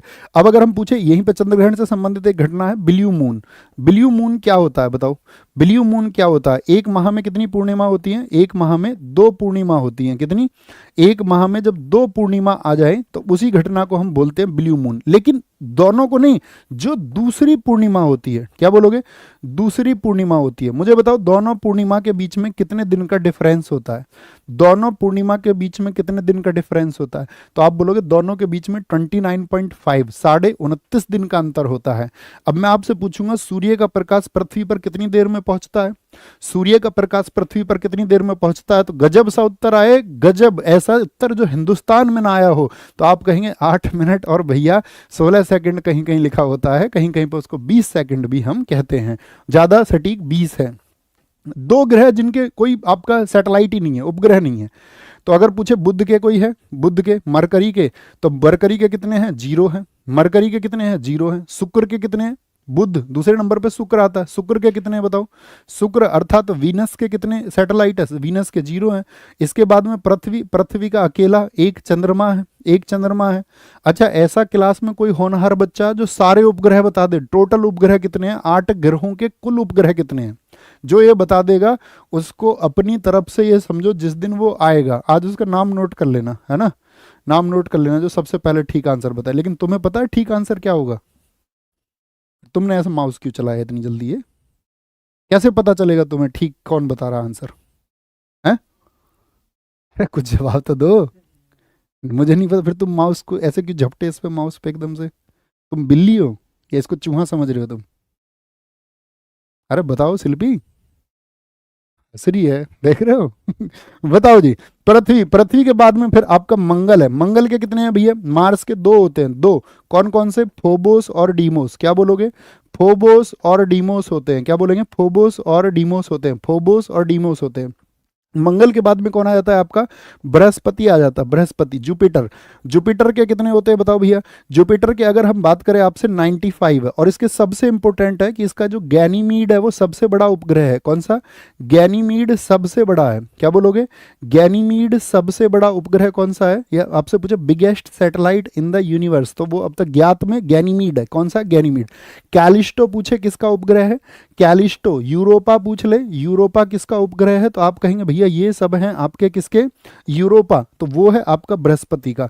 और बृहस्पति के 4 सबसे बड़े जो उपग्रह हैं उनको क्या कहते हैं, ये क्वेश्चन है हमारा। तो 4 बड़े उपग्रह जो होते हैं बृहस्पति के, यही लिख लेना। इसके जो 4 बड़े उपग्रह होते हैं उनको कहा जाता है गैलीलियन। 4 बड़े उपग्रह, किसके 4 बड़े उपग्रहों को गैलीलियन कहा जाता है, क्योंकि इनकी खोज गैलीलियो ने की थी तो उसी के नाम पे गैलीलियो गैलीली ने, तो इनको गैलीलियन कहा जाता है, गैलीलियन। अच्छा मुझे बताओ सबसे ज्यादा उपग्रह किसके हैं, तो शनि आता है। फिर क्या बोलोगे, बृहस्पति के बाद में शनि। शनि के कितने उपग्रह हैं, कौन बताएगा भैया, शनि के, सैटर्न के कितने हैं, तो बृहस्पति के 95 है और शनि के हैं 146, 146। इसका सबसे बड़ा उपग्रह कौन सा है, सबसे बड़ा उपग्रह इसका है टाइटन। क्या है, सबसे बड़ा उपग्रह है इसका टाइटन। कौन सा है, टाइटन है। यहां पे क्वेश्चन पूछा जाएगा टाइटन के अलावा और कौन कौन से उपग्रह हैं, तो इसका सबसे इंपॉर्टेंट है, एक आता है इसका टेथिस, याद रख लेना। कौन सा, टेथिस, इसका याद रख लेना तुम, टेथिस। और एक क्वेश्चन पूछा जाता है टाइटन जो है एकमात्र ऐसा उपग्रह है, एकमात्र उपग्रह है ये, एकमात्र उपग्रह है जिसका अपना घना वायुमंडल है, जिसका क्या है, अपना घना वायुमंडल है, यानी कि एक डेंस डेंस एटमॉस्फेयर है इसका अपना। ये आपका अकेला सैटेलाइट है ऐसा, और कोई नहीं है, अकेला सैटेलाइट है। ओके, शनि के बाद में अरुण आता है। अरुण के कितने भी है, कोई बता सकता है, अरुण अर्थात आपका क्या बोलेंगे इसको, वरुण को बोलते हैं नेपच्यून, अरुण को यूरेनस। यूरेनस के कितने हैं आपका, तो इसके 27 हैं। और इसका सबसे इंपॉर्टेंट है टाइटेनिया, इसमें बहुत लोग कंफ्यूज हो जाते हैं। टाइटेनिया किसका है, इसी का है। ओबेरॉन किसका है, ओबेरॉन भी इसी का है, ओबेरॉन भी इसी का है। और फिर अगर हम बात करें वरुण की, नेपच्यून की, वरुण अर्थात नेपच्यून, उसके कितने हैं, उसके 14 है। और इसका सबसे बड़ा है ट्राइटन। तो इनमें कभी कंफ्यूज मत होना। मुझे अभी भी याद है दिल्ली पुलिस 2020 में क्वेश्चन पूछा गया था, बहुत अच्छा, ट्राइटन किसका उपग्रह है, ट्राइटन। तो सब बच्चे उसमें शनि लगा के आ गए, आपका सैटर्न लगा के आ गए। शनि का टाइटन है, वरुण का सबसे बड़ा टाइटन है, और अरुण का सबसे बड़ा उपग्रह जो है वो टाइटेनिया है। क्या है वो, टाइटेनिया है। अब मुझे टोटल बताओ कितने हो गए, टोटल कितने हो गए, अभी तुरंत आंसर करें फटाफट से, टोटल आंसर करो फटाफट से, कितने हो गए ये आपको बताना है, ठीक है। अब पता नहीं कितनों ने बता भी दिया हो। तो जिसके उपग्रह नहीं है, उपग्रह किसके नहीं है, बुध और शुक्र के नहीं है। किसके नहीं है, बुध और शुक्र के उपग्रह नहीं है। निम्नलिखित युग्मों में से कौन सा एक सुमेलित नहीं है, क्या सौरमंडल का सबसे बड़ा ग्रह बृहस्पति है, हाँ जी। सौरमंडल का सबसे छोटा ग्रह क्या बुध है, आप कहोगे हाँ जी।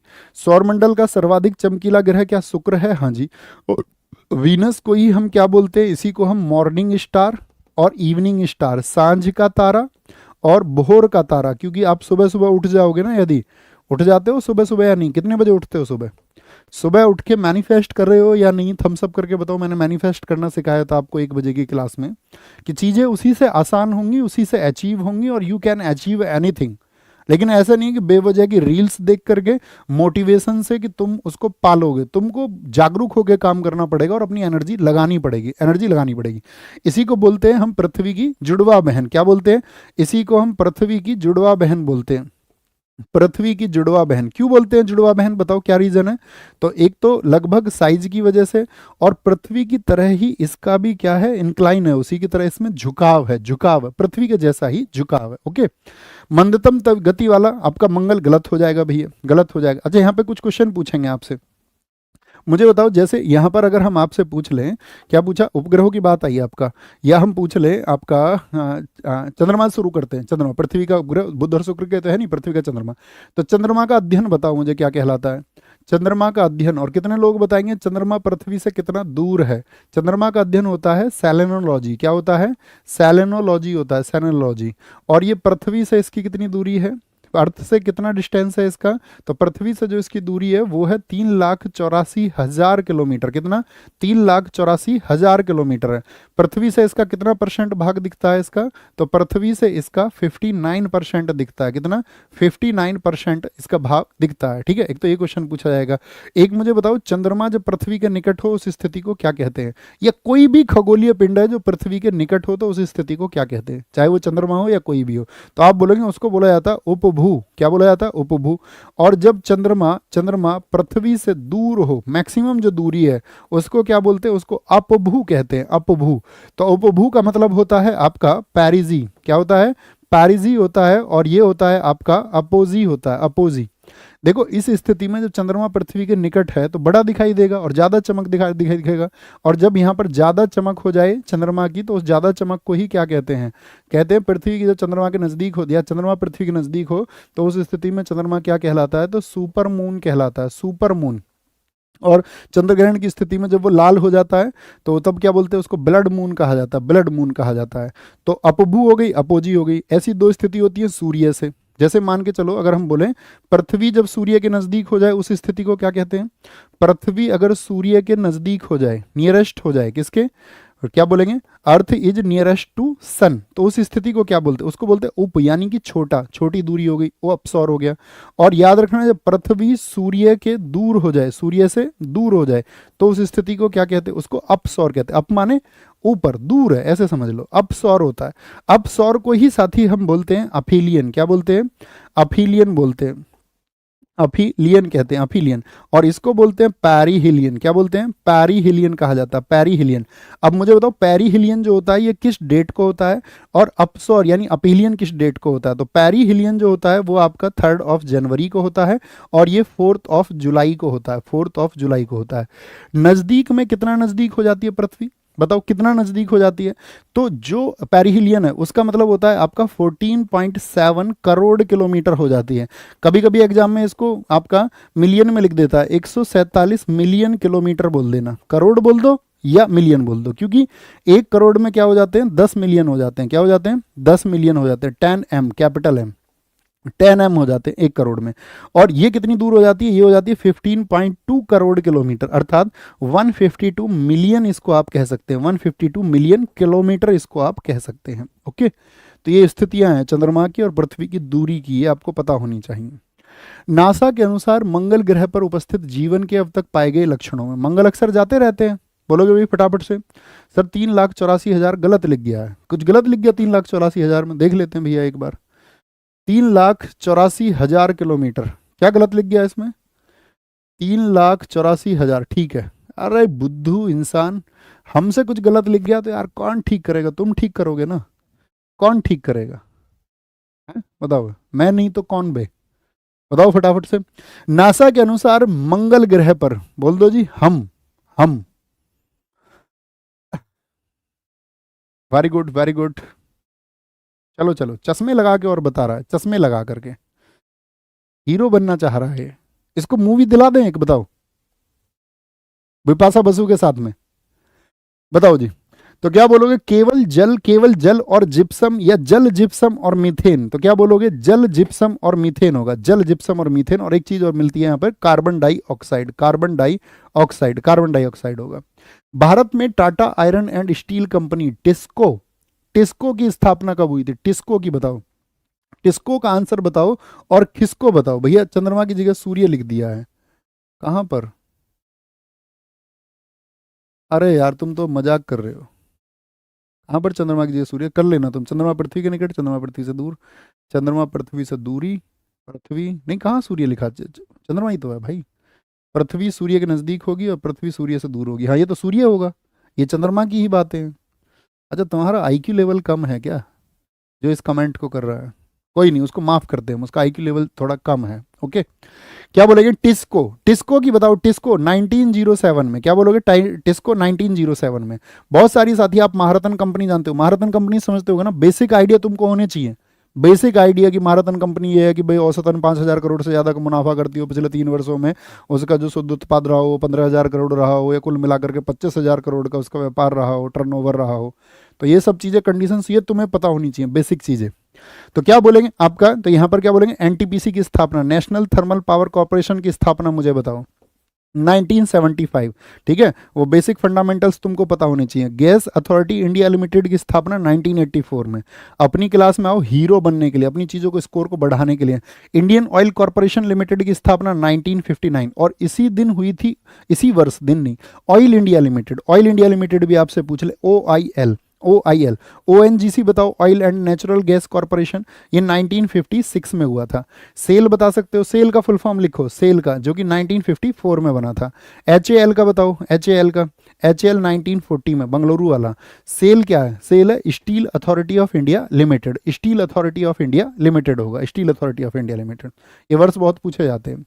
एक ऐसी स्टेट जहां बिक्री के लिए एक नकदी फसल उगाई जाती है, उसे रिक्त स्थान के रूप में जाना जाता है। नकदी फसल एक साथ ही आपका कैश क्रॉप है, जो आपका नकदी फसल उगाई जाती है बिक्री के लिए, तो उसको क्या बोलेंगे, हार्टिकल्चर फार्मिंग हो जाएगी। एकदम से ठीक है, हार्टिकल्चर फार्मिंग। जैसे चाय होगी, चाय की खेती होगी आपका, कॉफ़ी की खेती हो गई, कॉफ़ी हो गई, रबड़ की खेती होगी, रबड़, तंबाकू हो गया, तंबाकू, टैबाको का आपका टबाको हो गया, या आपका जितनी भी तेल वाली चीज़ें हैं, ठीक है, ऑयल वाली, तिलहन बोलेंगे इनको, तिलहन, या आपका गन्ना हो गया, शुगर केन, ठीक है, कॉटन की खेती हो गई, आपका ग्राउंड नट की खेती हो गई, मूंगफली की खेती हो गई। ये सब कैसी है, ये आपका बागवानी खेती में आ जाती है, बागवानी।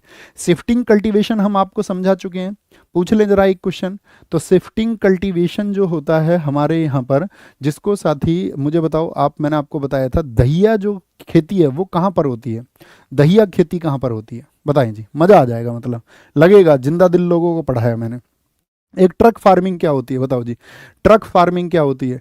ट्रक फार्मिंग होती है कि भाई, ट्रक का मतलब है कि जो प्रोडक्शन है वो आपका, प्रोडक्शन है वो जो उत्पादन हुआ खेत से, वो कितनी देर में पहुंच जाएगा, कितनी देर में पहुंच जाएगा। जैसे फूल खेत से तोड़ेंगे तो फूल बहुत जल्दी नहीं पहुंच सकते हैं, तो फूल तो खराब हो जाएंगे अगर देर में पहुंचेंगे। बहुत सारे लोग कहते हैं यार ये देश में हाईवे क्यों बनते हैं, ये कॉरिडोर क्यों बनते हैं, क्योंकि हमारे देश में बहुत सारी चीज़ें तो सड़ जाती हैं उत्पादन की, वो पहुंच ही नहीं पाती, और वो एकदम से मतलब जीरो हो जाती है, वो देश का पैसा खत्म हो जाता है। इसीलिए क्या, चाइना में तो ये होता है ना कि 2000 किलोमीटर का डिस्टेंस है, वो उनको तय करना है आपका 12 घंटे में, 13 घंटे में, ठीक है, 12-13 घंटे में। हमारे यहाँ पर 2000 किलोमीटर का डिस्टेंस जब तक साउथ तक जाएगा सामान, या साउथ से नॉर्थ तक आएगा, तो उसमें 2.5 दिन लग जाते हैं। कहीं पे आपका सड़कें खराब है, कहीं पर टोल है, कहीं पर आपका आपका अलग से रोड ही नहीं है, नो एंट्री है, जाम की स्थिति है। तो बहुत सारे जो विकसित देश है वो अपने देश में स्पीड बढ़ाते हैं।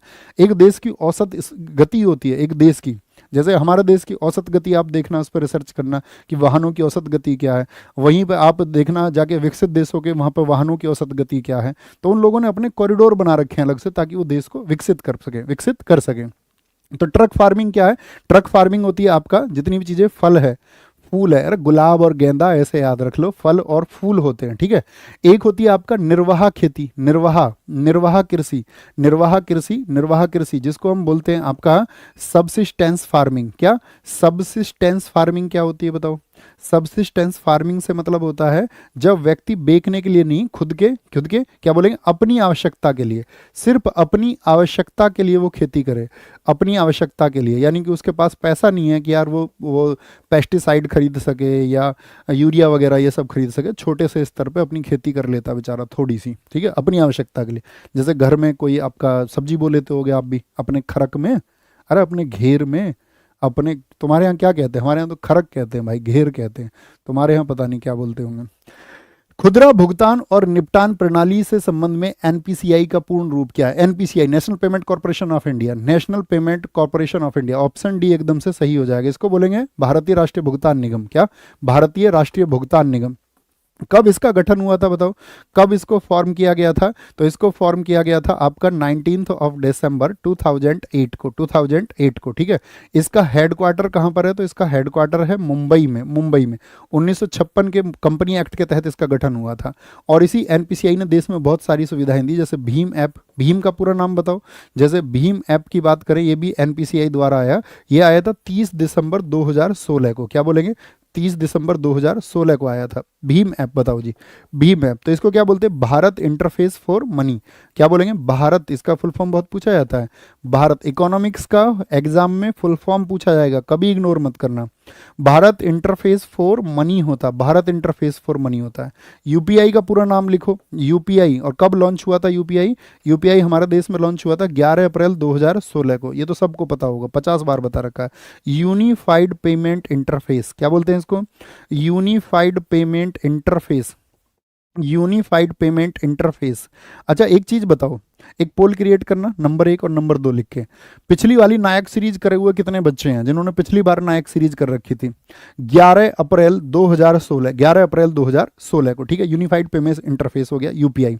और यूपीआई के बाद में आपका याद रखना, हाँ यहाँ पे क्वेश्चन पूछेंगे हम आपसे कि यूपीआई को एक्सेप्ट करने वाला पहला देश कौन सा है?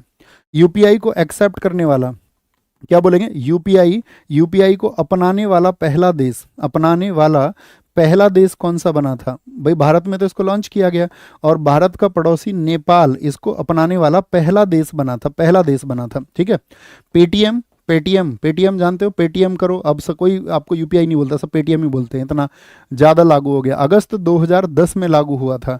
कौन थे पेटीएम के हेड? ये थे विजय शेखर शर्मा। कौन? विजय शेखर शर्मा। जर्नी सुन लोगे इनकी तो विजय शेखर शर्मा, क्योंकि ये यहाँ अलीगढ़ के ही हैं। तो जब हमारी इनसे मुलाकात हुई थी तब इन्होंने बताया था अपनी जर्नी के बारे में। इन्होंने बताया था कि कैसे हमने भी ट्रेन में धक्के खाए हैं लगातार, और किस तरह से इसको हमने स्थापित किया। पेटीएम। फोन पे, फोन पे बताओ, फोन पे, फोन पे, फोन पे की स्थापना कब हुई थी? वो हुई थी दिसंबर 2015 में, 2015 में। इसका हेडक्वार्टर है आपका कहाँ पर? बेंगलुरु में, फोन पे का बेंगलुरु में। और पेटीएम का हेडक्वार्टर है आपका, पेटीएम का जो हेडक्वार्टर है वो पेटीएम का हेडक्वार्टर है नोएडा में। कहां पर है? नोएडा में, नोएडा में उसका हेडक्वार्टर है, नोएडा में। यहां पर देखो एनपीसीआई ने बहुत सारी सुविधाएं और लॉन्च की। एनएफएस, एनएफएस, एनएफएस का पूरा नाम क्या है? तो वो है नेशनल फाइनेंशियल स्विच। क्या बोलोगे? National financial switch, national financial switch, national financial switch है आपका। अगर हम आपसे पूछें जो बीबीपीएस प्रणाली है एनपीसीआई द्वारा, बीबीपीएस, उसका क्या मतलब है? कि आप अपने बिल्स पे कर सकते हो। Bharat, Bharat bill payment system, Bharat bill payment, payment system, Bharat bill payment system है ये आपका, भारत बिल पेमेंट सिस्टम है आपका, Bharat bill payment system. Okay, आगे आओ जी। प्रधानमंत्री नरेंद्र मोदी द्वारा नमामि गंगे परियोजना कब शुरू की गई थी? नमामि गंगे तो हमने आपको एक दिन बताया, जून 2014 में, जून 2014 में। भैया दिया इन्होंने पोल में आंसर। अच्छा 60% बच्चे कह रहे हैं कि उन्होंने पहले आपका कर रखा है नायक को, ओके। और दूसरे बच्चे कह रहे हैं 39%। अच्छा मेरे दोस्त, आपको इसके बाद में एक चीज़ और करनी है, ठीक है। जब आप ये सीरीज खत्म कर लेंगे और आपके पास यदि समय बचेगा, समय बचेगा, तो आप क्या करेंगे फिर? धीरे धीरे जैसे जैसे आपको समय मिलेगा, आपका जो एग्जाम है, ठीक है, तो उसमें आपको मैंने यूट्यूब पे कराई हुई है विजेता सीरीज। क्या? विजेता सीरीज। तो धीरे धीरे आप उस विजेता सीरीज को, वो थोड़ी एडवांस लेवल है ना, एडवांस लेवल है, वो मेंस के लिए करवा रखी है। तो मैं ये चाहूँगा आप में से इतने जो भी बच्चे जो इस बार प्रीलिम्स देंगे एसएससी का, क्योंकि कैलेंडर तो आप सबके सामने ही है, और मैक्सिमम बच्चे आप में से देंगे एसएससी का कोई भी एग्जाम, चाहे सीजीएल हो, चाहे एमटीएस हो, चाहे सीपीओ हो, या आपका जीडी हो, या दिल्ली पुलिस हो आपका, या बाकी किसी स्टेट का एग्जाम भी आप देंगे, ठीक है। क्योंकि जीएस में कोई डिफ्रेंसिएशन नहीं है, बस कहीं पे स्टैटिक जीके ज़्यादा है, कहीं पे स्टैटिक जीके कम है। पॉलिटिक्स वही पूछी जाएगी, हिस्ट्री वही पूछी जाएगी, और प्रॉपर। तो इसके बाद में थम्स अप करो जी भैया, भैया विजेता भी हमने कर लिया। अरे तुम कैसे करोगे यार, तभी तुम्हारे आंसर आते हैं फटाफट फटाफट से। एक पोल क्रिएट करो, विजेता सीरीज किस किस ने की है, सर ईमानदारी से आंसर करना, तब मुझको पता चलेगा कितना स्टूडेंट है जो ऐसे रिपीट मोड में कनेक्ट है। तुम उड़ाना चाह रहे हो पेपर को, अरे सिर्फ 1 नंबर 2 नंबर कर दो यार, यस नो कर दो, यस और नो। यस वाले क्लिक करना कि हाँ विजेता हमने की है, तब हम आपको बताएंगे। कोई नहीं, आराम से कर लेना, आराम से, कहीं भागना नहीं है उसमें। आपका 28 शायद क्लासेस है, 28 या 29। सर मैं पहली बार पढ़ रही हूँ, कोई दिक्कत नहीं है, आपको भी इसी तरह जैसे इन बच्चों ने पहले किया है, तो अगर आप पहली बार कर रहे हैं तो कोई दिक्कत नहीं है। ये इनिशियल फेस है, इसको करना ही करना है, हर हाल में करना है। इसके बाद में फिर आपको भी शार्पन करेंगे, इस बार फिर मेंस होगा तो उसके लिए भी कराएंगे। अच्छा बहुत कम बच्चे हैं, मतलब 23-24%, मतलब 1/4 बच्चों ने उसको किया है। ओके बोले जी फटाफट से। प्रधानमंत्री नरेंद्र मोदी जून 2014 में, ठीक है। गंगा एक्शन प्लान कब आया बताओ? Ganga action plan, Ganga action plan कब आया था? गंगा एक्शन प्लान 1986, क्या बोलोगे? 1986 में। मुझे बताओ साथी आपका कि गंगा को जो आपका नेशनल रिवर अनाउंस किया था वो किस प्रधानमंत्री ने किया था? गंगा को राष्ट्रीय नदी कब घोषित किया गया था? तो 4 नवंबर सन 2008 को घोषित किया गया था। कौन थे? हमारे मनमोहन सिंह जी थे। कौन थे? मनमोहन सिंह जी थे, मनमोहन सिंह जी थे, मनमोहन सिंह जी थे, मनमोहन सिंह जी थे। आगे आएंगे, नेक्स्ट। उत्प्लावकता सिद्धांत के आधार पर जहाज पानी में तैरते हैं। सर्वप्रथम इस सिद्धांत की पहचान करने का श्रेय किस वैज्ञानिक को दिया जाता है? किस वैज्ञानिक को दिया जाता है? भैया क्या आपने यूपीएससी का पेपर दिया है कभी? नहीं बच्चों, कभी नहीं दिया, फॉर्म भी नहीं भरा है, फॉर्म भी नहीं भरा है। मुझे तो तुम ऐसा मतलब फॉर्म ही भरने का मौका ही नहीं मिला, ये समझो। मौका नहीं मिला या भरा नहीं, ये समझो कभी भी, ठीक है। वो अपने हिस्से में ही नहीं आई वो चीज़ें। कारण छोड़ो, कारण भी छोड़ो। मतलब बात यह है कि तुम अपने आप को हीरो मानो, हीरो मान के चलो, तुम तैयारी करो। तुम ये समझो कि अपना ड्रीम तुम्हारे थ्रू पूरा होना है। जो भी ड्रीम है अपना, वो तुमसे पूरा होना है, और अपने जो ड्रीम है वो तुमसे पूरे होने हैं, ठीक है। हम एक दूसरे के लिए सहयोगी हैं कि हम तुम्हारे ख्वाबों को पूरे करें और तुम हमारे ख्वाबों को पूरा करें। तो मैं तुमसे पूछूं कि इस जर्नी में तुम मेरे साथ हो या नहीं हो, इस बात का महत्व है। क्योंकि दोस्त फॉर्म तो मैंने नहीं भरा, और तुम यार अपन तो ऐसे समझो फटीचर आदमी है ना। तुमने बना दिया जो कुछ भी है, वो सब तुम्हारी वजह से है कि तुम लोग उसमें वो बिलव्ड है ना। तुम वो उतना प्यार करते हो, उतनी ताकत देते हो उस चीज़ के लिए कि एनर्जेटिक होकर के वो हम पूरा दिन योजना बना सकते हैं, बैठ के पढ़ सकते हैं। पढ़ाने से पहले मीटिंग ले सकते हैं हम घंटे, और अब पढ़ाने के बाद में हम घंटों मीटिंग ले सकते हैं, लोगों से मिल सकते हैं, उनको सॉल्यूशन दे सकते हैं, हम कंटेंट बना सकते हैं, क्वेश्चन सेलेक्ट कर सकते हैं, रात तक मेहनत करनी है हम कर सकते हैं। वो ऊर्जा आपके द्वारा आती है, आपके द्वारा आती है ना। हर एक चीज तुम्हारे लिए है साथी, हर एक चीज तुम्हारे द्वारा हमें मिली है, तुम्हारे द्वारा, इस बात में कोई शक नहीं है। एवरीथिंग, एक एक चीज। नहीं तो यार हम मतलब ऐसे समझो तुम कॉमन पर्सन ही होता हर कोई, तो हम भी ऐसे ही हैं तुम्हारी तरह ही, ठीक है। बताओ जी, उत्प्लावकता सिद्धांत के आधार पर जहाज पानी में तैरते हैं, पानी में तैरते हैं, और इस सिद्धांत की पहचान करने का श्रेय किस वैज्ञानिक को दिया जाता है? किसको दिया जाता है? नील्स बोर को। तो ये सिद्धांत दिया था आर्किमिडीज ने। किसने दिया था? आर्किमिडीज ने। और इसी सिद्धांत पर साथी उत्प्लावकता के पे, आप जानते हो ना कि जैसे कोई वस्तु पानी में डूबती है तो वो अपना जो उसका अपना भार है, उसकी भार के बराबर क्या है, उसको पानी को विस्थापित कर देती है। यही उत्प्लावकता का सिद्धांत है, ब्यूएंसी जिसको हम बोलते हैं। तो इसी सिद्धांत पर क्या बोलते हैं? इसी सिद्धांत पर आपका हाइग्रोमीटर काम करता है। हाइग्रोमीटर नाम सुना है? बताओ हाइग्रोमीटर क्या नापता है? हाइग्रो नहीं, हाइड्रोमीटर इस सिद्धांत पर काम करेगा ना। हाइग्रो कैसा? हाइग्रो तो आपका वो तो आपका रिलेटिव जो रिलेटिव भी नहीं, वो तो आपका ह्यूमिडिटी को मापता है। हाइग्रोमीटर तो ह्यूमिडिटी को, आर्द्रता को मापेगा, है ना। इस सिद्धांत पर काम करेगा हाइड्रोमीटर। कौन सा? हाइड्रोमीटर। और हाइड्रोमीटर क्या नापता है? किसी भी द्रव का विशिष्ट गुरुत्व और घनत्व, यानी कि किसी भी लिक्विड की जो साथी आपका आपका अगर हम बोलें आपका स्पेसिफिक जो ग्रेविटी है या फिर स्पेसिफिक जो डेंसिटी है, उसको मापने का काम करेगा, उसको मापने का काम करेगा हाइड्रोमीटर, ठीक है। याद रख लेना, ये क्या नापता है?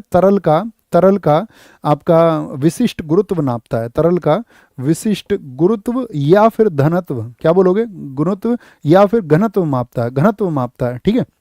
क्या बोलेंगे? पनडुब्बी की बात करें, पनडुब्बी, पनडुब्बी की बात करें आपसे, पनडुब्बी इसी सिद्धांत पर काम करती है। लैक्टोमीटर, क्या बोलेंगे? लैक्टोमीटर क्या करता है? बताओ फटाफट से।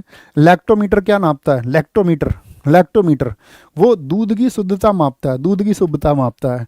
अब मैं तुम्हें एक सुबह की बात बताऊं, आज क्या हुआ। आज ऐसा हुआ कि जैसे मान के चलो यार, मतलब डिस्कस कर ही सकते हैं, कोई दिक्कत नहीं। ऐसा होता, अभी यूपी पुलिस का रिजल्ट आया तो हमने सम्मान समारोह किया था, तो बहुत सारे बच्चे ऐसे होते हैं स्टूडियो आगे, है ना। और वो उनकी भावनाएं हैं। अब अपनी क्लासेस हैं लगातार, तो जैसे अपनी एंट्री हो गई नीचे 12 बजे और ऊपर जाऊँगा 4:30 बजे, ठीक है।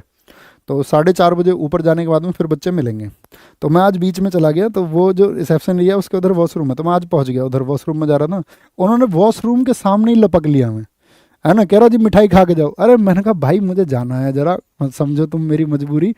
तो एक मिठाई लेके आए, एक ने डोडा बर्फी खिला दी, एक ने मिल्क केक लगा दिया मुंह में, तुम समझो। कह रहा जी अच्छा तुम्हारे पास 2 मिनट भी नहीं है। मैंने कहा भैया 2 मिनट की बात नहीं है, तुम समझो मैं 4:30 बजे तुमसे मिलूंगा, तुम एक बार बैठो तो सही। बोले हमारे पास टाइम ही नहीं है, 4:30 बजे तक हम इतनी देर कैसे बैठ रहेंगे, अभी मिल के जाओ हमसे इतनी देर। चलो ठीक है, तुम अपना काम खत्म करो, कोई दिक्कत नहीं, अभी मिल लेते हैं। उधर से फिर 4 आई पीछे से भाग के एकदम से, उन्होंने अपने हाथ में मिठाई का डिब्बा ले रखा। मैंने कहा प्रभु बस मिठाई मत खिला देना, बाकी कुछ भी चलेगा, ठीक है।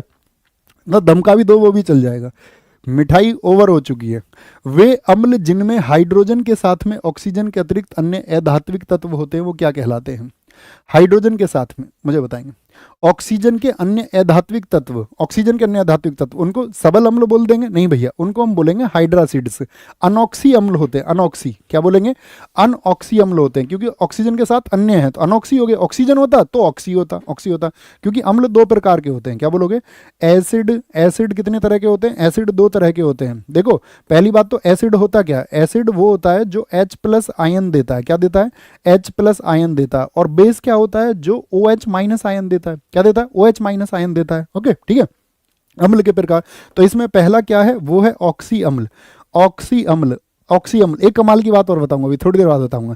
ऑक्सी अम्ल में क्या होता है आपका याद रख लेना। इसमें ऑक्सी अम्ल में क्या होता है? हाइड्रोजन के साथ ऑक्सीजन होती है। क्या होती है? हाइड्रोजन के साथ ऑक्सीजन होती है। हाइड्रोजन के साथ ऑक्सीजन होती है। ऑक्सीजन होती है, हाइड्रोजन के साथ ऑक्सीजन होती है। ठीक है, जैसे कि हाइड्रोजन के साथ ऑक्सीजन H2SO4 हो गया, H2SO4 हो गया, और HNO3 हो गया, HNO3 हो गया। एक दूसरा होता है हाइड्रा अम्ल। क्या होता है? हाइड्रा अम्ल होता है। हाइड्रा अम्ल, हाइड्रा अम्ल कौन कौन से होते हैं? इसमें हाइड्रोजन के साथ ऑक्सीजन नहीं होगी। क्या? हाइड्रोजन, ये हाइड्रासिड्स बोला ना मैंने ऊपर, ये हाइड्रोजन के साथ क्या होंगे? हाइड्रोजन के साथ अन्य तत्व होते हैं, ऑक्सीजन नहीं होगा, बाकी सब एलिमेंट्स होंगे। जैसे कि आपका HCl हो गया, ठीक है, HBr हो गया, HBr हो गया। अच्छा मुझे बताओ अम्ल स्वाद में कैसे होते हैं? अम्ल टेस्ट में कैसे होते हैं? वो होते हैं खट्टे। अम्ल कैसे होते हैं? अम्ल होते हैं आपका खट्टे। अम्ल की जो पीएच वैल्यू होती है वो कितनी होती है? तो आप कहोगे भैया पीएच वैल्यू परफेक्ट लिखना, 0 से शुरू करो और 14 तक जाओ। ये पीएच स्केल बनाया किसने? सोरेनसेन ने। ये स्केल किसने बनाया था? सोरेनसेन ने बनाया था। सोरेनसेन, ठीक है, सोरेनसेन ने बनाया। किस ईयर में बनाया ये तुम देखना। 0 से 7 हो गया आपका, 7 हो गया। तो 0 से लेकर के 7 तक होता है क्या? 7 वाले सारे गलत बता रहे हैं। 7 तक होते ही कैसे हो जाएगा? 7 पे तो न्यूट्रल होता है, 7 पे तो न्यूट्रल होता है, उदासीन होता है, तो 7 तक होते ही तो फिर तो उदासीन हो जाएगा। 0 से लेकर के आपका, और 7 से कम, क्या बोलना है? 7 से कम, 7 से कम बोलना है। 7 होते ही उदासीन। और कभी भी क्षार को तुम ये मत बोलना 7 से 14, नहीं, आप बोलना 7 से ज्यादा, 7 से ज्यादा और 14 तक होता है आपका। ये क्या होता है? बेस होता है, क्षार होता है। और ये क्या होता है? ये एसिड होता है, अम्ल होता है, अम्ल होता है। इसके न्यूमेरिकल भी आपको कराएंगे, ठीक है। क्या बोलेंगे यहाँ पर? तो ये हमारे इस तरह से हो जाते हैं, याद रखना। इसकी कॉमन चीजें मुझे बताओ, जैसे कि आपका अम्ल हो गया, आपका अम्ल एक हाँ, लिटमस का सिद्धांत भी आता है। अम्ल जो होता है, अम्ल जो होता है, ये नीले लिटमस को कैसा कर देता है? अम्ल नीले लिटमस को कैसा कर देता है बताओ? जो लिटमस पेपर है जांच के लिए आता है ना, नीले लिटमस को ये कर देता है आपका रेड। कैसे कर देता है? उसको लाल में बदल देता है, ठीक है, लाल में बदल देता है। अगर कभी भी अम्ल का जो क्षारीय विलयन है आपका, उसमें आपका क्या बोलेंगे, आपका इलेक्ट्रिसिटी फ्लो हो जाती है, उसमें संचालन हो जाता है बिजली का। ओके, मनुष्यों के पाचन तंत्र में उत्सर्जित अम्ल कौन सा होता है? जो पाचन तंत्र में, भैया सल्फ्यूरिक अम्ल, ये तो बैटरी में होगा, पेट जल जाएगा। क्या बोलोगे? ये तो होता है आपका बैटरी में। किसमें? बैटरी में होता है। नाइट्रिक अम्ल होता है क्या आपका? एंटासिड्स होते हैं? नहीं, हाइड्रोक्लोरिक अम्ल निकलेगा, जिसकी पीएच वैल्यू होती है आपका लगभग 1.5 के नियर बाई होती है, नियर बाई होती है। कहाँ पर पाया जाता है हाइड्रोक्लोरिक अम्ल? ये स्टोमक में पाया जाता है, आमाशय में पाया जाता है, आमाशय में। और भी बहुत जगह इसका काम होता है, जैसे जो हमारी आप कपड़े की इंडस्ट्री है, वहाँ पे कपड़ा, चमड़ा उद्योग में इसका इस्तेमाल होता है, आपका शोधक के रूप में इस्तेमाल होता है, भोजन पचाने में इसका इस्तेमाल होता है, ठीक है। स्तंभों को मिलान कीजिए, यानी कि कुछ ग्रुप दिए हुए हैं। अच्छा, हार्ट दिया हुआ है, आर्टरी दी हुई है, और आपका वीन्स दी हुई है। तो हार्ट क्या करेगा? पंप की तरह काम करता है। हार्ट, हाँ जी भैया, पंप की तरह काम करता है, पंप की तरह। ओके, क्या बोलोगे? धमनियां, धमनियों में कैसा रक्त बहता है? तो धमनियों में बहता है आपका ऑक्सीजन युक्त रक्त, यानी कि ऑक्सीजन युक्त रक्त को क्या बोलते हैं हम? शुद्ध रक्त। कैसा? तो धमनियों में हमेशा शुद्ध रक्त बहेगा। और जो शुद्ध रक्त बहता है, अब समझो शुद्ध रक्त किधर जा रहा है? तो शुद्ध होके आया होगा ना कहीं से, तो कौन करता है शुद्ध? उसको हार्ट करता है। तो यानी कि हमेशा जो शुद्ध रक्त है वो हार्ट टू ऑर्गन बहता है। कैसे बहता है? हार्ट टू ऑर्गन्स, यानी कि मनुष्य के हृदय ने उसको साफ किया और हृदय ने उसको पंप करके किधर भेज दिया? बाकी ऑर्गन्स में भेज दिया, बाकी बॉडी पार्ट में भेज दिया। तो शुद्ध रक्त हमेशा कैसा बहेगा भाई? अब हृदय का काम ही क्या है यार? ब्लड साफ करने का है ना। और ब्लड को साफ करके नहीं बहेगा, भेजेगा तो फिर गंदा पहुंच जाएगा सब जगह। तो गंदा फिर कहां पहुंचेगा? जब ये साफ कर रहा है तो गंदा पहुंचेगा आपका हार्ट में। तो वो किसके थ्रू पहुंचता है? वो सिराओं के थ्रू पहुंचता। ऑक्सीजन रहित, ऑक्सीजन रहित का मतलब क्या है? वो अशुद्ध होता, अशुद्ध। अशुद्ध रक्त होता है। तो अशुद्ध रक्त हमेशा कैसा बहेगा? अंगों से हृदय की ओर बहेगा। कॉमन सी बात है, हाँ जी। लेकिन इसके दो अपवाद हैं। जैसे ये आपका धमनी है, तो धमनी में अपवाद कौन सी हो जाएगी? पल्मोनरी। पल्मोनरी, पल्मोनरी का मतलब क्या है? फुफ्फुसीय धमनी। अब ये उल्टा काम करेगी। फुफ्फुसीय धमनी में क्या हो जाएगा? मतलब इसमें भैया आपका अशुद्ध रक्त बहेगा।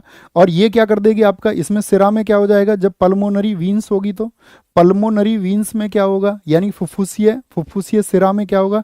इसमें शुद्ध बह जाएगा। क्या बह जाएगा?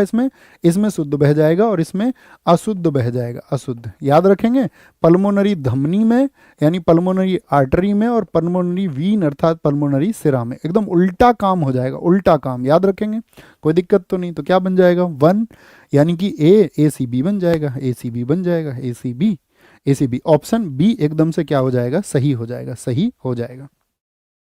पहला ओलंपिक ई स्पोर्ट 2027 किस देश में खेला जाएगा? पहला ओलंपिक 2023 में इसकी घोषणा हुई, 2023 में इसकी घोषणा हुई, और ये सऊदी अरब में खेला जाएगा। सऊदी अरब में याद रख लेना 22वें एशियन गेम्स भी होंगे। 22वें एशियन गेम्स जो होंगे आपका, वो भी यहीं पर होंगे, यानी कि वो होंगे 2034 में। क्योंकि 2022 के हो चुके हैं, 2026 के कहाँ पर होंगे एशियन गेम्स? बताना।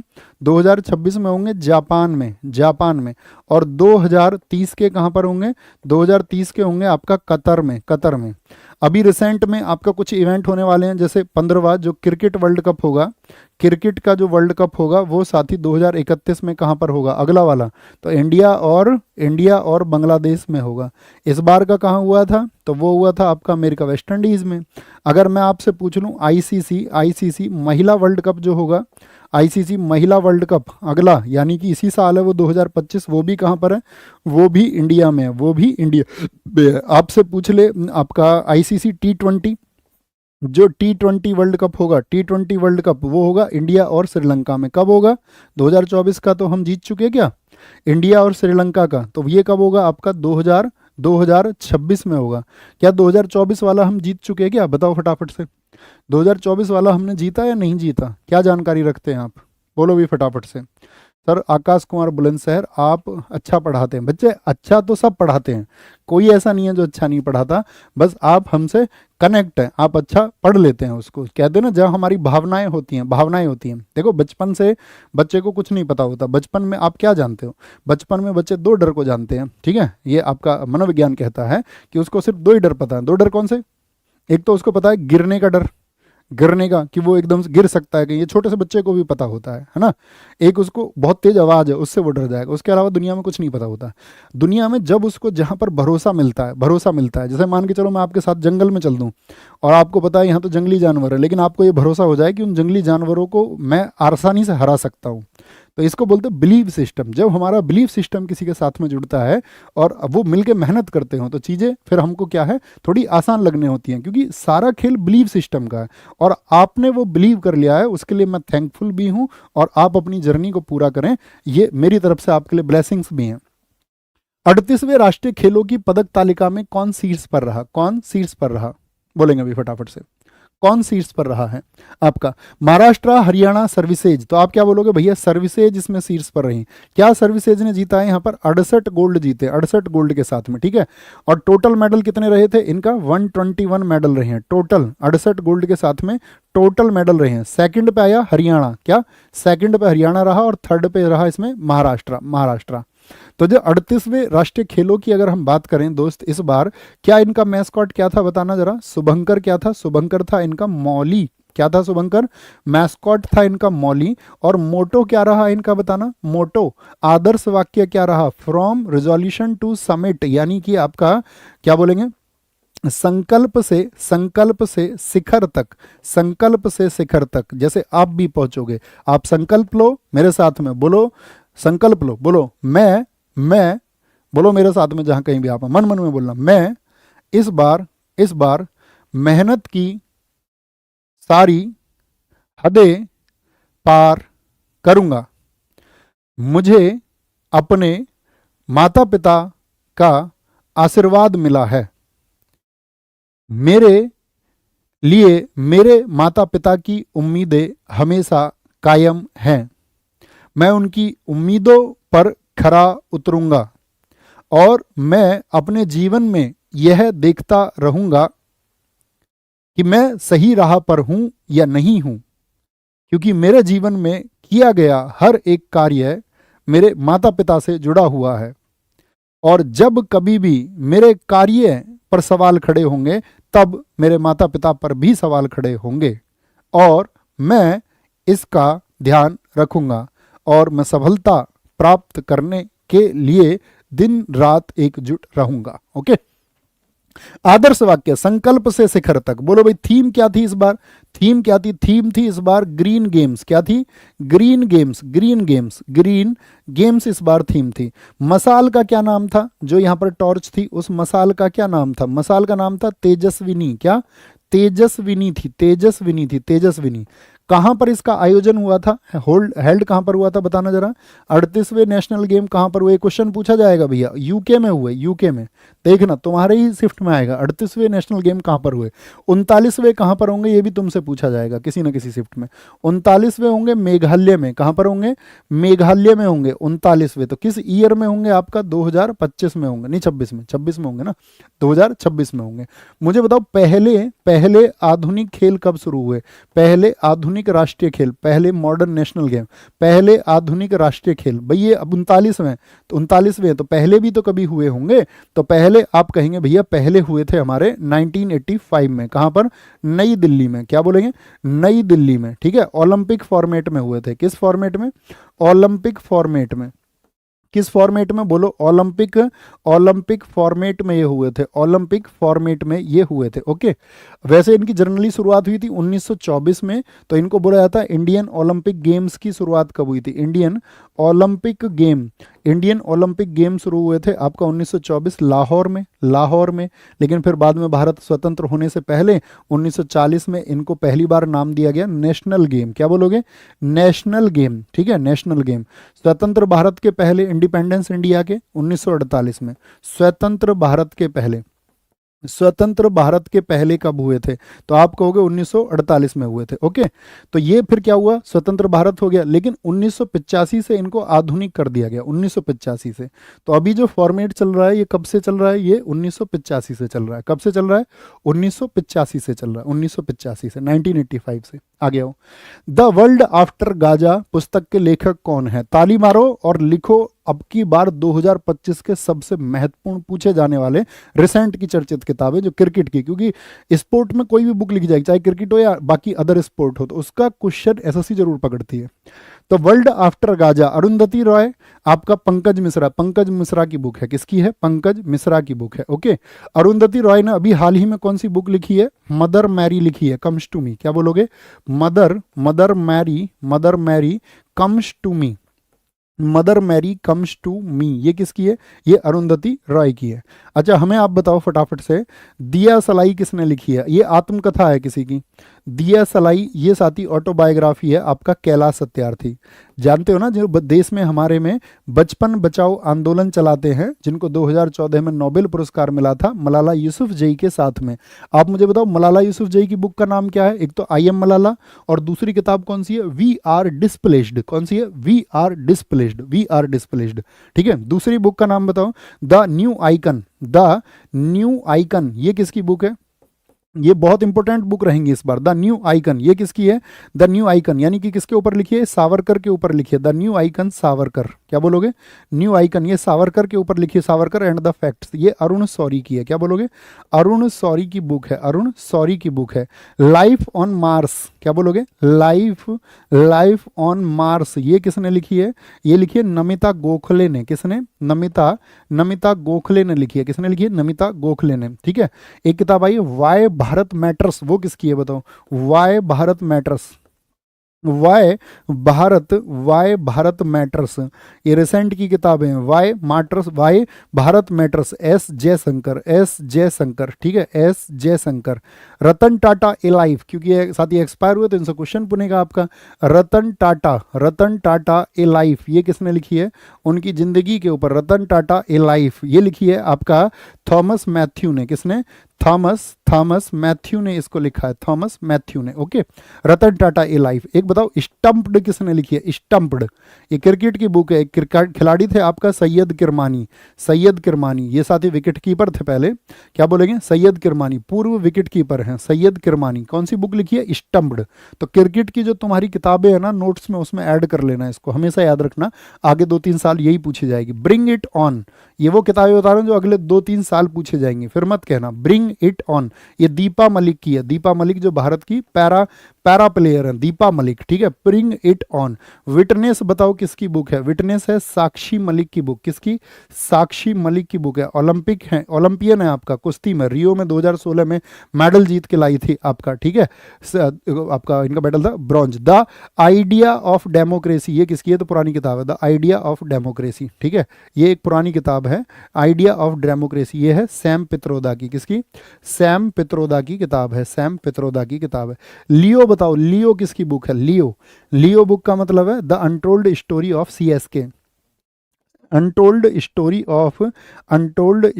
ऑफ CSK, ये किसने लिखी है? लियो। तो आप कहेंगे भैया ये है PS रमन की किताब, PS रमन की किताब है, PS रमन की किताब है, ये आपको पता होनी चाहिए। ओके, कोई दिक्कत कोई परेशानी?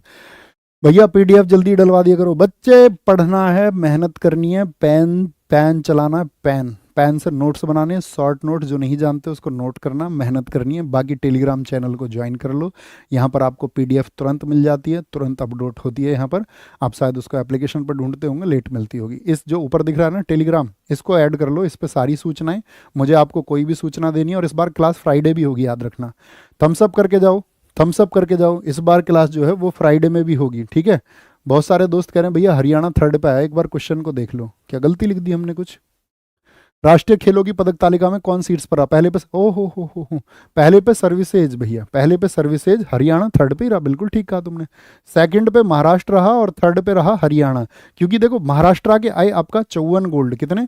54 गोल्ड आए थे, और हरियाणा के जो गोल्ड आए वो आए 48 गोल्ड, 48 गोल्ड। फ्लो में हो गया वो, ठीक है। 48 गोल्ड आए, ओके, ये याद रख लेना एकदम। आंखें ठीक है भैया, आपका आशीर्वाद है। बोलेंगे जी कैसी पढ़ाई चल रही है? पढ़ाई अच्छी चल रही है। स्पीकिंग विद नेचर पुस्तक को किसने लिखा है? स्पीकिंग विद नेचर पुस्तक को किसने लिखा है? और हमने आपके लिए 4 लाइन भी लिखी थी, वो सुनाएंगे। 4 लाइन भी हमने तुम्हारे लिए लिखी थी, वो जरा सुनो तुम, है ना, बड़ी जबरदस्त है, खुद लिखी है हमने। बोलो जी। वाह वाह तो करना पड़ेगा यार।